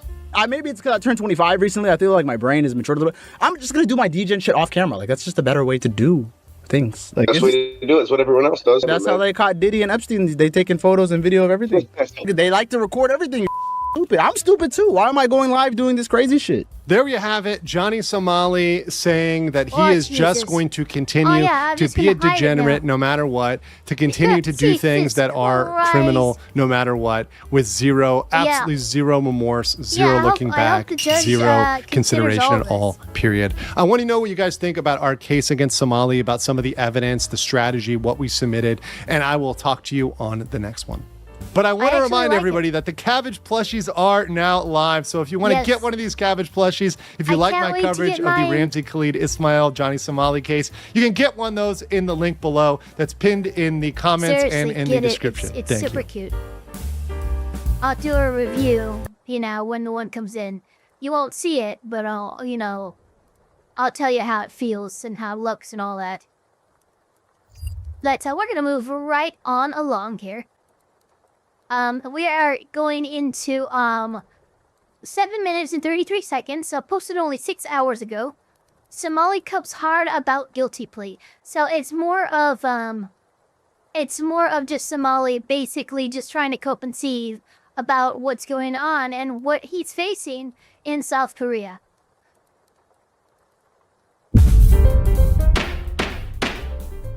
Ramzi Khalid Ismail, aka Johnny Somali, is facing his fate as he is sentenced on April 15th. Yes, but he now is. has a new cope about his guilty plea. We're into that today on The Legal Mindset. We teach you to be your own judge. I'm Andrew Esquire, American attorney, and this is a Fast Facts video, the quick and dirty version of the latest in legal news. So as you all well know in our opening statements, Ramzi Khalid Ismail, aka Johnny Somali's trial is over except for the sentencing date on April 15th. Yep. Now, RKI, throughout the trial, which started in March of last year, 2025, refused to plead guilty. He said, I'm not guilty. I'm not going to plead guilty. He then proceeded to plead guilty on a number of charges out of the 8. He proceeded to plead guilty on 6 out of the 8, including the Minor Crimes Act, the obstruction of business charges. Those all he pled guilty to, 6 in total. But 2 he held out on the deepfake charges, saying, I refuse. I am going to fight those to the end.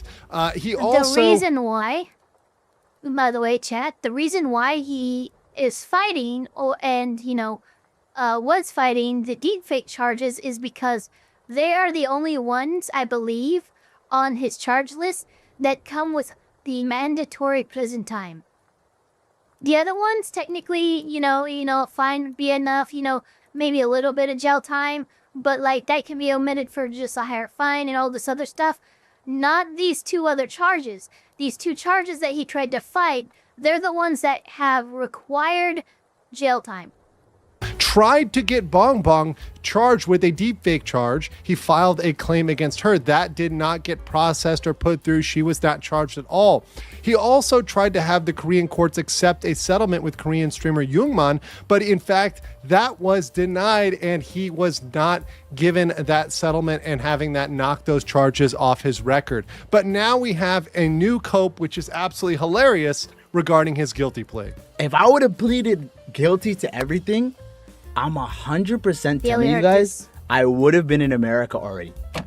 I would have been in America already right now. If I would have just pled guilty to everything, I would have been in America right now. So that's the new cope. The new cope is he would have been in America if he pled guilty. Now, this to me is absolutely hilarious. I saw this and just laughed because, a year ago, I had made some comments along the same lines, but with a little bit different flavor. And I'm going to give you a little bit of explanation on why, yes, this is accurate in terms of he would have had a lighter sentence. Possibly it doesn't mean he would have got out of punishment. It doesn't mean he would have gotten away with anything. It doesn't mean he would necessarily get a suspended sentence. But certainly I had said this back in August of 2025. Listen in.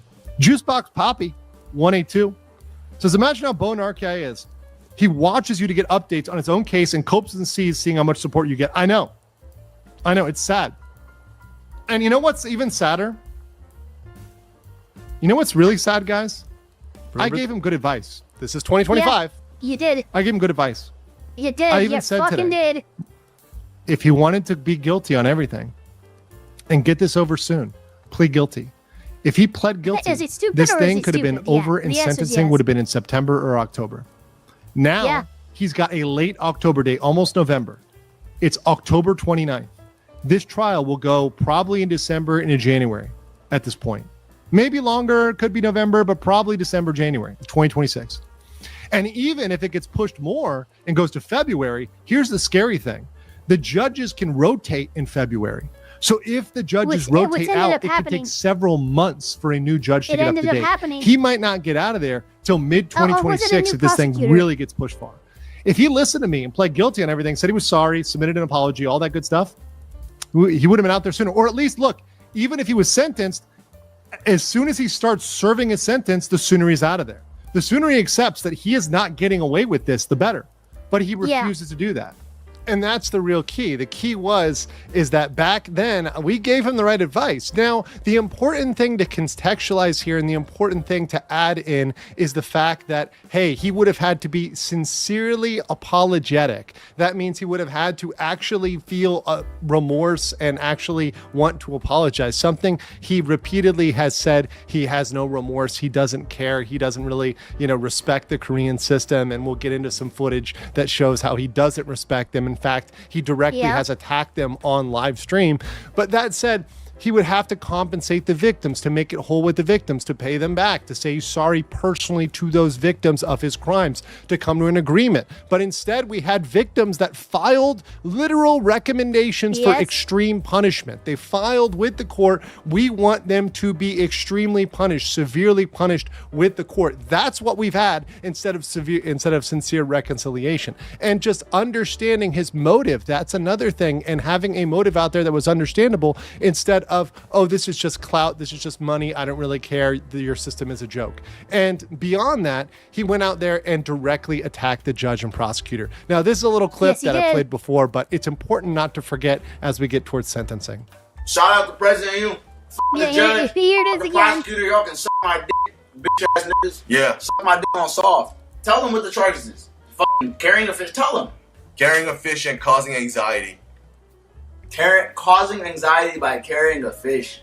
Tell the judge you can suck my dick. I'll bring a fish to your mother's house, bitch. I don't care. So that's what Johnny Somali thinks it is. Of course, that's not the case. There are six charges related to the different acts he did around Seoul. Not just the fish, but disturbing the metro. Hey, using profanity, talking about sex in front of children at Lotte World. Going all around and harassing people in public. There's multiple incidences that are logged on there, not just a fish. And then beyond that, he's got the 2 deepfake crimes, which are considered sexual crimes. And we'll get him on the sex offender registry in Korea. All of those are very, very, very severe.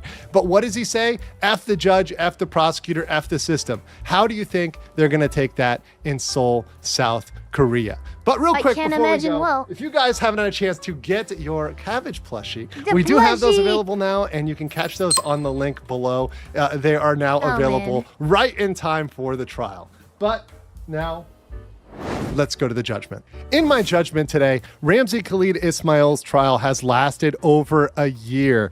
He now knows he will be found guilty on the deepfake charges, and this is mega extreme cope. He wanted to fight these. He wanted to make sure these didn't get put through. He was very scared of the mandatory jail time on this one. He's really relying. His only hope is if the judge gives him a suspended sentence. He is banking on, please, please, please, God, please, judge, give me a suspended sentence. Well, you told F the judge. You said you're going to bring a fish to the judge's mother's house. How do you think he's going to take that? Do you think he's going to look at that lightly for a suspended sentence?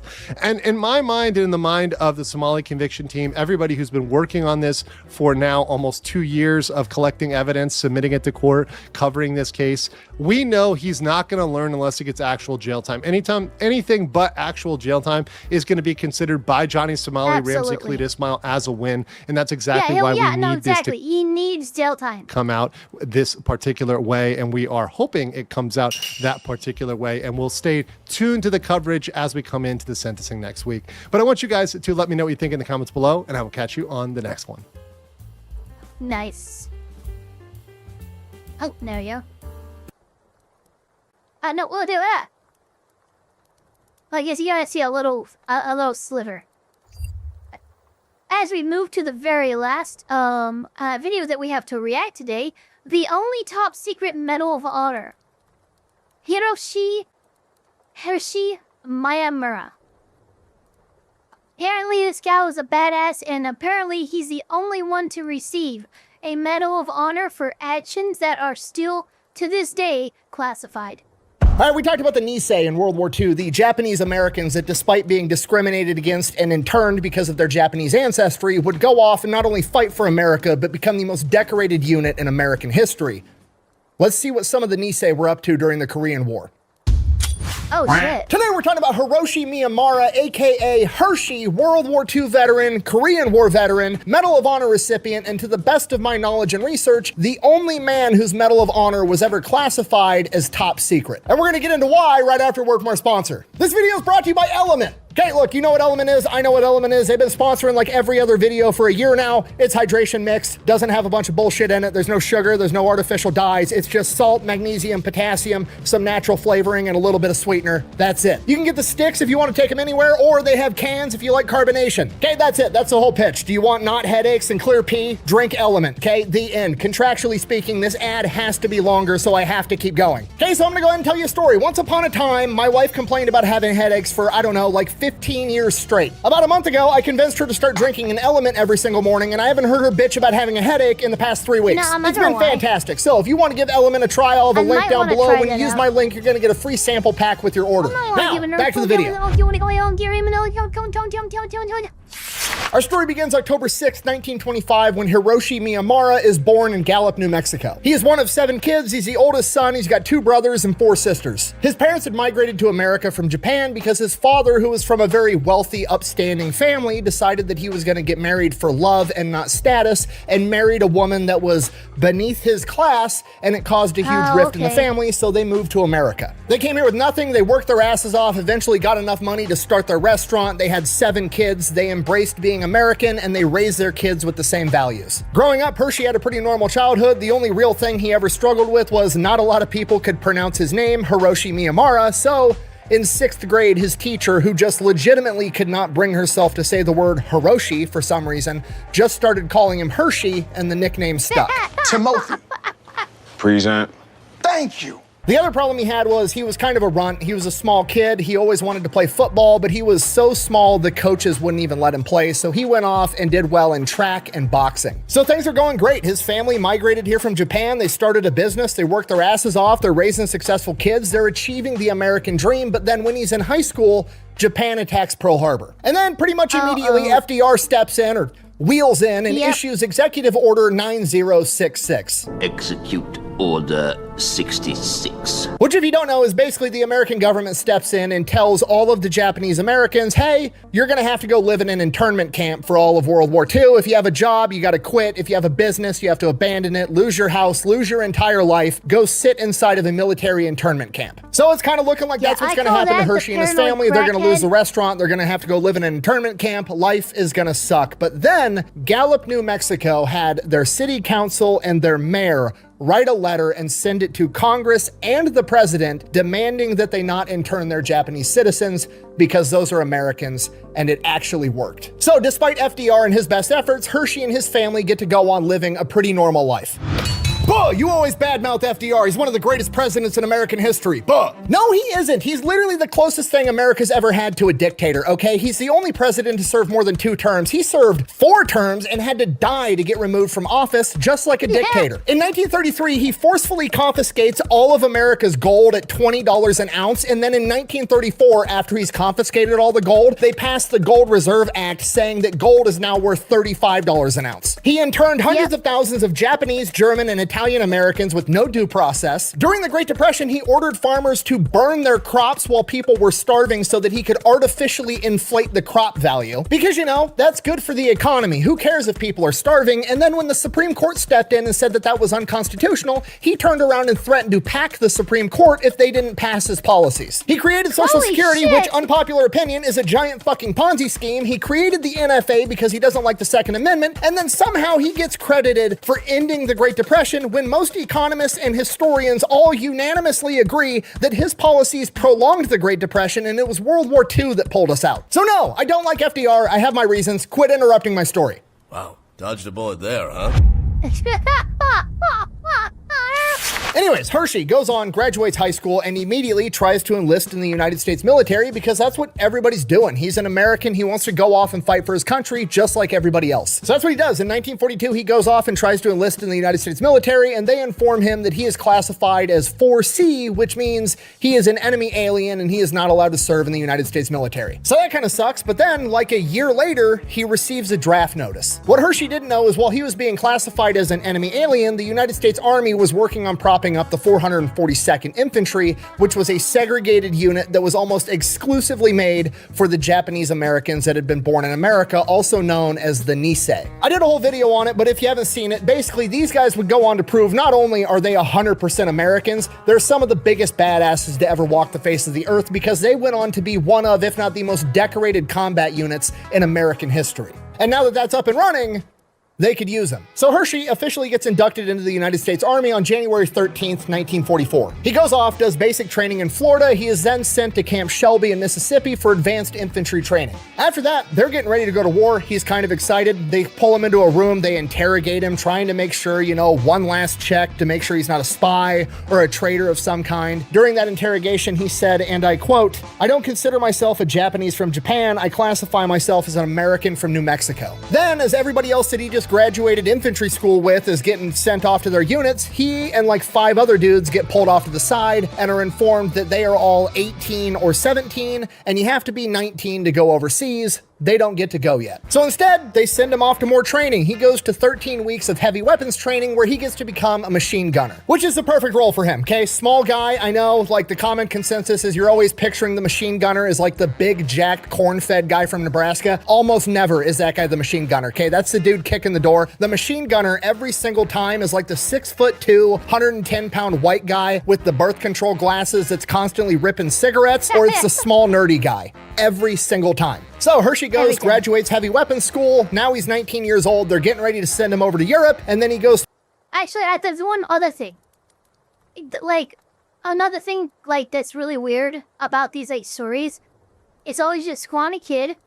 It's usually a kid who has entered the military a couple years younger than he should have. And it's usually somebody with, weirdly enough, bad eyesight. You know how many fucking people who wear glasses, who are some of the best marksmen history has ever known? It's crazy. For his physical, and the doctor's like, "You have a hernia." And he's like, "I don't even know what that is. Didn't know I had one. I'm fine. Send me." And the doctor's like, "No, you have to go get it fixed." So he goes, gets his hernia fixed for surgery, takes months to recover. Okay, now he's good. He's ready to go. He gets on the boat. They send him over to Europe. He gets 5 days out from landing in Europe, and the entire ship is informed that Hitler has just surrendered. He died. Immediately, the rumor goes around that this ship's going to whip a U-turn and they're going to head off to the Pacific, but that never actually happens. They go into Europe. He then spends a period of time basically doing guard duty at German POW camps. Yeah. Then he gets orders, pack your shit up. We're sending you to the Pacific. He's like, sweet, okay. Starts packing his stuff up, starts getting ready, takes a couple of days, and then they cancel the orders because Japan also just surrendered. That's great. Damn, he never got to. And that's it. That was his World War II. He packs his shit up, he heads back home to America, starts his life. When he gets back home to America, he decides that he wants to stay in the Army Reserve, which is what he does. He also goes off to college, comes back home, he's working as an auto mechanic, meets his wife Terry. They get married in 1949. They start having kids. Everything's going fine. Around the same time, his 3-year Army Reserve contract was about to be up, and he decided that he was going to re-enlist for an additional 3 years without running it by his wife. You what? So she's obviously not very happy that he didn't run that decision by her first, but what's the big deal? He's been in the Army Reserve the entire time she's known him. It's just some training, a couple weekends a month, some little bit of time in the summer, a little bit of an adventure for him. What's the worst thing that happened?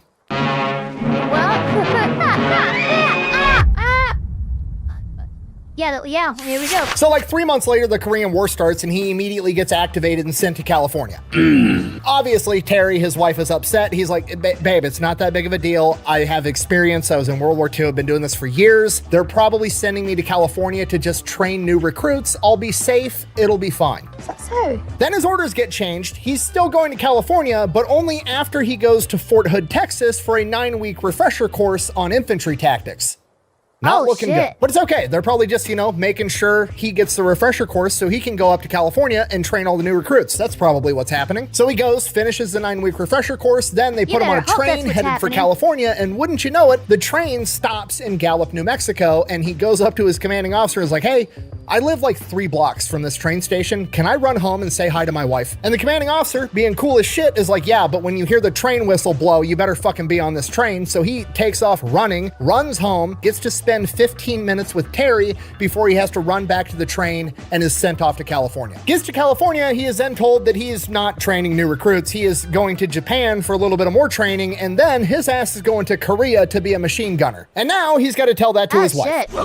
So he gets attached to the 3rd Infantry, gets shipped off to Japan. He's training with his unit, and while he's there, he meets another machine gun section leader, a sergeant by the name of Joe Anello, and they become best friends. They finish up training, they get shipped off to Korea, and they go straight into combat. First time Hershey sees combat, he's ordered to take his machine gun section up onto a ridge that's overlooking the Yalu River. Once he gets up, they're ordered to dig in and hold that line as long as they possibly can. It's 18 guys, Hershey included, and they are dug in on this ridge overlooking this river, and across the river, he can just see hundreds of enemy tents. This is their whole staging area, and this river is where they got to try to hold this line. That night at midnight, they hear a bunch of bugle calls going off and what he describes as trash can lids being smacked together before hundreds of wet commies just come storming up this ridge trying to get him and his guys. Hershey and his guys just get completely overwhelmed by the sheer number of enemies coming at them. He's only got 18 dudes, including himself, and they are sending hundreds his way. They're able to get some air support. They're able to hold it for a little while, but eventually they get overrun and their own air support starts strafing their position as well, at which point he has to call it and issues a retreat. He never did get to find out why they started strafing his position, whether they thought he was completely overrun, because he definitely didn't call for them to attack his position, but whatever, one thing's for sure, this is a giant clusterfuck. Him and his guys make a clean getaway. From here, they are told to get on a ship, and they're being sent to a port at a place called Hungnam in North Korea. Hershey doesn't realize this yet, but him and his guys are being brought in to support the Marines that are fighting at the Chosin Reservoir, which I've also done an entire video on. Okay, super abbreviated version of what's going on. General MacArthur tells the Marines to penetrate way farther north than they should. They get within 40 miles of the Chinese border. The Chinese sends like 200,000 soldiers south to attack the Marines. They get surrounded, they have to fight their way out, and the only way they're gonna get out with their lives is if they can make it to the port at Hungnam so they can get evacuated, and Hershey is going there to support that. That's exactly what happens. Hershey and the 3rd Infantry show up, they set up a perimeter around Hungnam, they get the Marines in there, they get the Marines loaded on ships, they get the civilians loaded on ships, everybody's crammed in there like sardines. Hershey and his guys board one of the last ships out, and then they blow up the entire city on their way out to deprive the enemy of nice things. God damn. Look at that. Wow.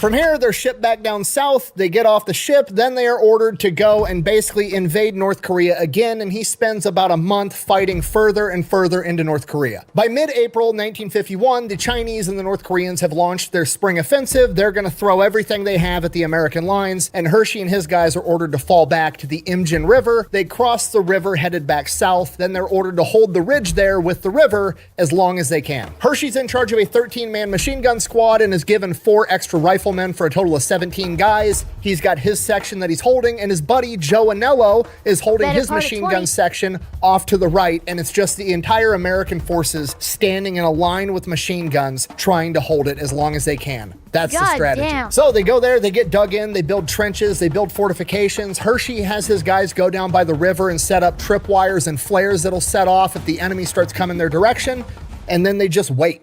And for a couple of days, nothing really happens. They're just up there on this cliff face, hanging out in a trench, freezing their ass off the entire time. But then, around midnight on April 24th, 1951, he hears it again. Bugles, trash can lids, yelling, and he's like, fucking here we go. A couple minutes after that, the Chinese hit the trip flares, light up the battlefield, and Hershey issues the order to light them up. And within a couple of minutes, his machine gunner looks at Hershey and says, it's too hot here, I'm gonna leave. And Hershey's like, what the fuck? And the dude just leaves. He abandons his post. So Hershey mans the I'm sorry, what?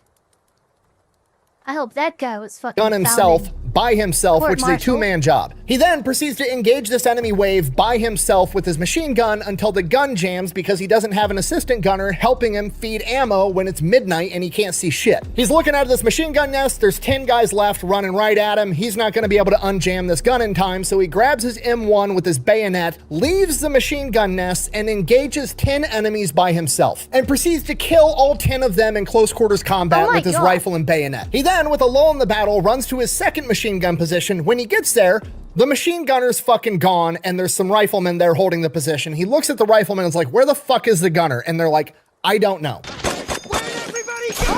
Are you kidding me? He later found out that they decided to fall back after a grenade made it into their machine gun nest, but he doesn't know that right now, so he remans the gun and continues engaging the enemy. They continue fighting, we don't know how long, but Hershey describes it as, quote, quite a while, which under these circumstances could have been 5 minutes or it could have been 5 hours. We have no clue. Eventually, Hershey comes to the realization they're about to be completely overrun. They can't stop them all. They're able to penetrate around the perimeter. Eventually, they're going to be completely surrounded any minute. And this is where Hiroshi Miyamura makes the decision that he's going to order all of the rest of his men to retreat, and he's going to hold back the enemy while they do so. And that's exactly what he does. The last time his men saw him, they were making their retreat as they watched Hershey engage wave after wave of enemy soldier with his machine gun, his M1 bayonet, and grenades.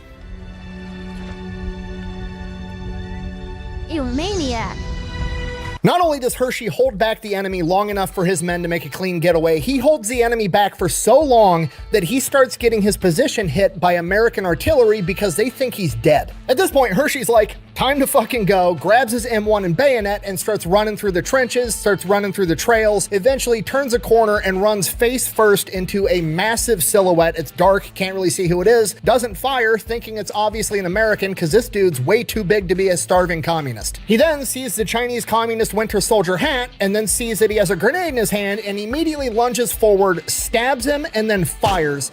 When he fires, he stumbles back and falls flat on his back. He then feels the grenade hit his leg and he kicks it back towards the guy. It blows up. He takes shrapnel to his leg, but he doesn't know that yet. Jumps back up and starts running towards American lines as fast as he can. He's making his way there. He makes it like 500 yards and he sees an American tank off in the distance. So he starts running towards this tank because obviously that's going to help in this situation. And as he's making it there, he gets a couple of yards away and runs into a barbed wire entanglement in the darkness. He's tangled up in this barbed wire. He's getting all cut up. He's screaming and yelling and waving at this tank, but the tank motor's on. They can't hear him and they rumble off. In hindsight, he said that was probably a good thing because he was an Asian guy on the wrong side of the barbed wire. They might have just shot him. Regardless, he gets himself out of this barbed wire, doesn't know what to do. The entire battlefield's completely overrun with enemy soldiers. They're everywhere, so he just finds this little gully, lays down, and tries to hide. He's laying there for about an hour. It starts to get light out, and then he keeps laying there. He's hearing footsteps. He's hearing enemy soldiers talking, and then eventually it gets quiet for a little while, and he's like, okay, maybe they moved on. Might have made it through this. And then cutting through the silence, he hears in perfect English, "Get up, you're my prisoner now." Yeah, there it is. I'm never gonna beat the pre-watch allegations, I swear. I haven't seen this before, but I'm just saying, like, they probably fucking... If you, like, hear talking, and then all of a sudden no talking, it's not like it faded away or something, you're about to be captured. So he quits playing dead, he turns around, he looks, it's a Chinese officer that's somehow speaking perfect English, but he follows his commands, he turns over his weapon, and then they start marching him to God knows where. He's definitely feeling his leg wound now, he's limping. They march him back to his old position, and there is like 40 to 50 dead enemies laying on the field where he made his last stand. They keep marching. They go past his original position. There's more dead guys. We would later find out that it was confirmed by Allied forces that had retaken this area, and he was officially credited with killing over 40 enemies, 10 of which was in hand-to-hand combat with M1 Grand and bayonet. Yeah, I stabbed a man in the heart. I saw that.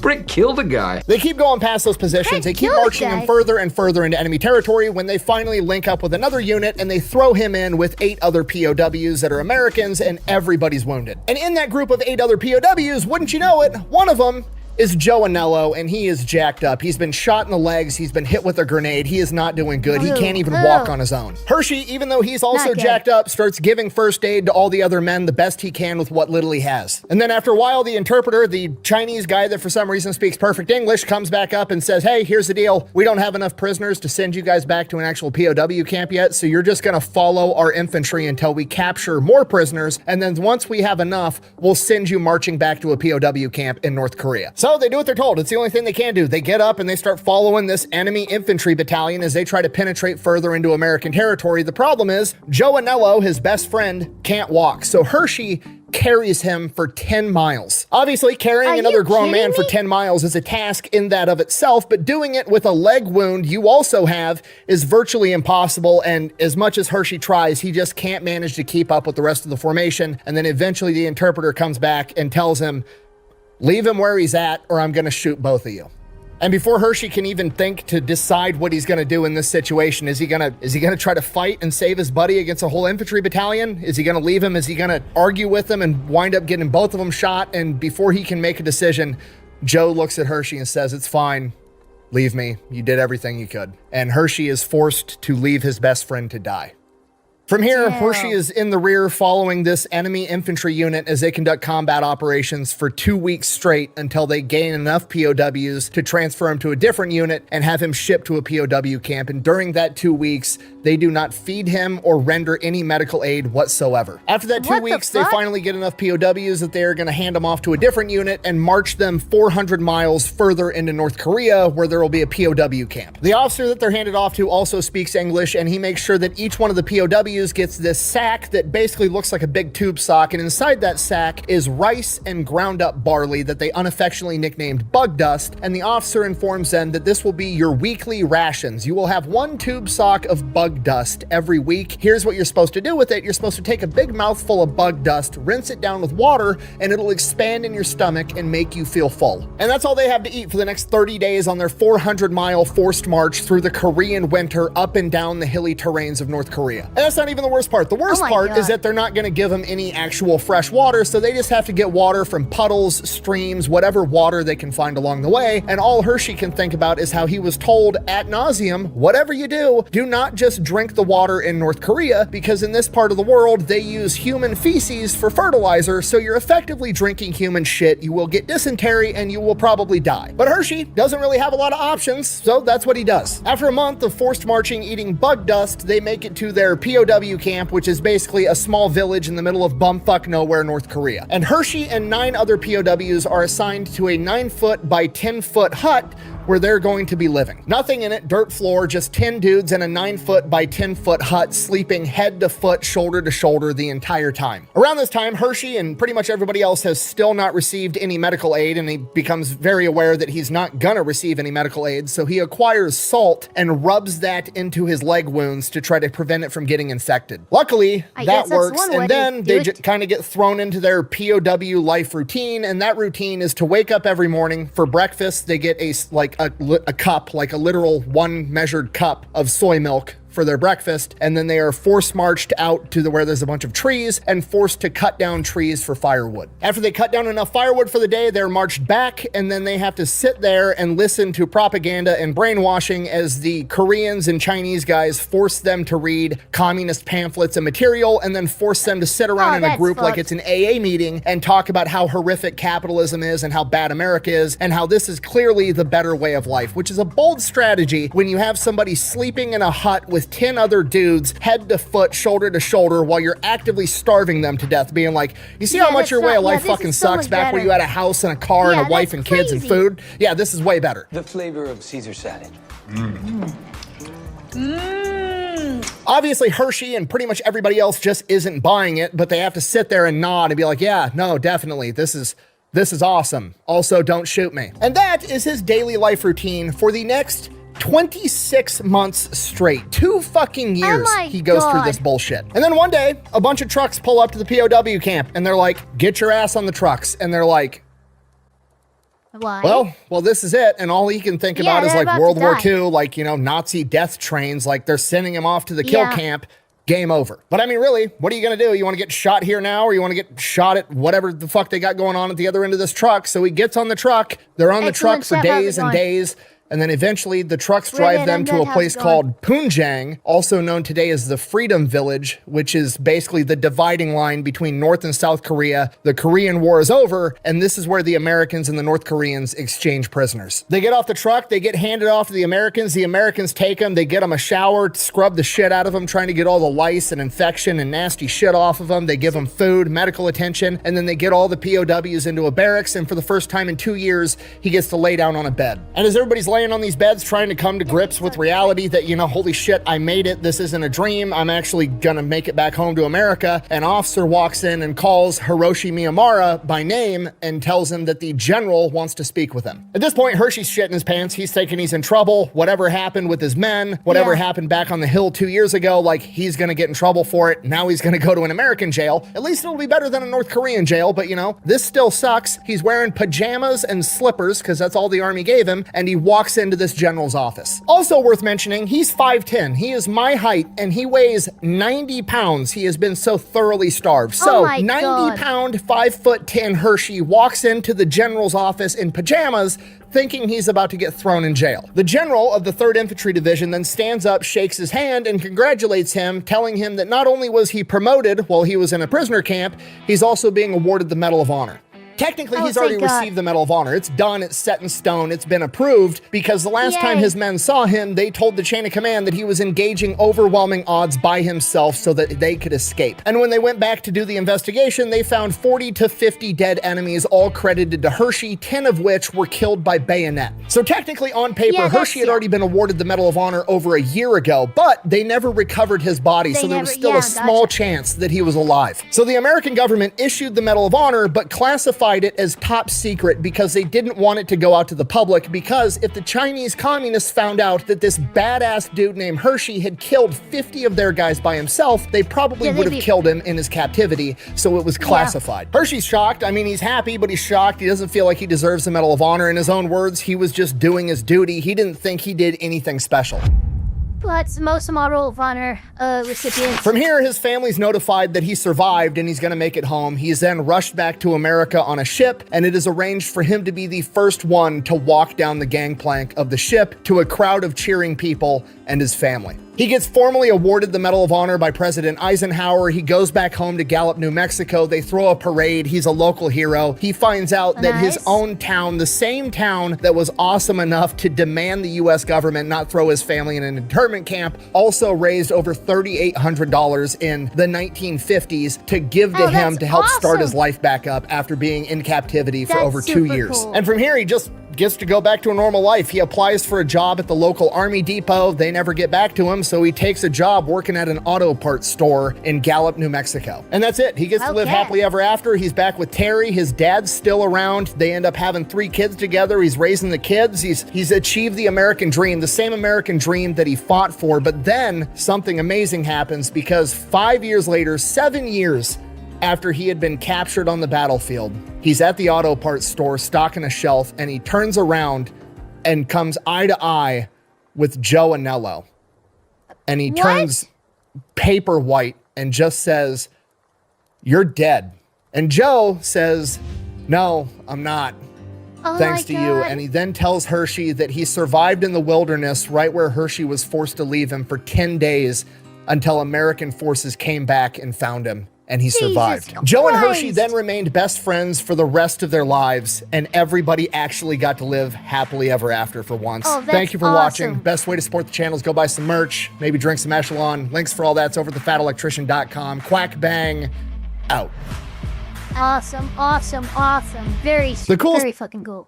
Part for me with these videos is that I've done so many now, I'm really starting to see a lot of overlap in them. Like, it's really cool to know so much about the Chosin Reservoir and about the 442nd Infantry Division, and then I learn about somebody incredible like Hiroshi Miyamura, and he just has these cool cameos throughout these major events in histories. Like, he's got a cameo with one of the coolest units in American history, and then he's got a cameo with one of the greatest battles the Marine Corps ever fought, and then he rises and has his moment in history, and I don't know. Yeah, that's good. That's just the cool part to me, the overlap. It's See you guys later. Very cool. That was a hell of a way to get a best bro. All right, that was absolutely amazing. Thank you to everyone who spent the last 2.5 hours reacting to content with me. Don't forget to like, comment, subscribe, hit that notification bell as hard as you possibly can with any part of your body. And we will, of course, see you all on the next one after, of course, we, thank you for, Magnafox for being a member for 14 freaking months, a Yarrow. How has the quiet Keebler been? Yes, you're quiet compared to the video. Well, shit. Now, I hope that's a little better. She ain't quiet to me, Magma. Well, I don't know how to resolve any of this. I'm gonna find out who I'm raiding out into. There's not a lot of people live right now, so I go balls deep into tacos today. I think we're gonna go ahead and raid out into Salve the Blue Squirrel. Don't forget to check out my Twitter or my Discord for the Rumble link tonight for our Full Metal Alchemist Brotherhood watch-along. We're not going to be doing it on Kick. We're going to be doing it on Rumble. There might be a little bit of scuff because I have to find a Rumble chat bot and stuff like that, but we're going to do our best.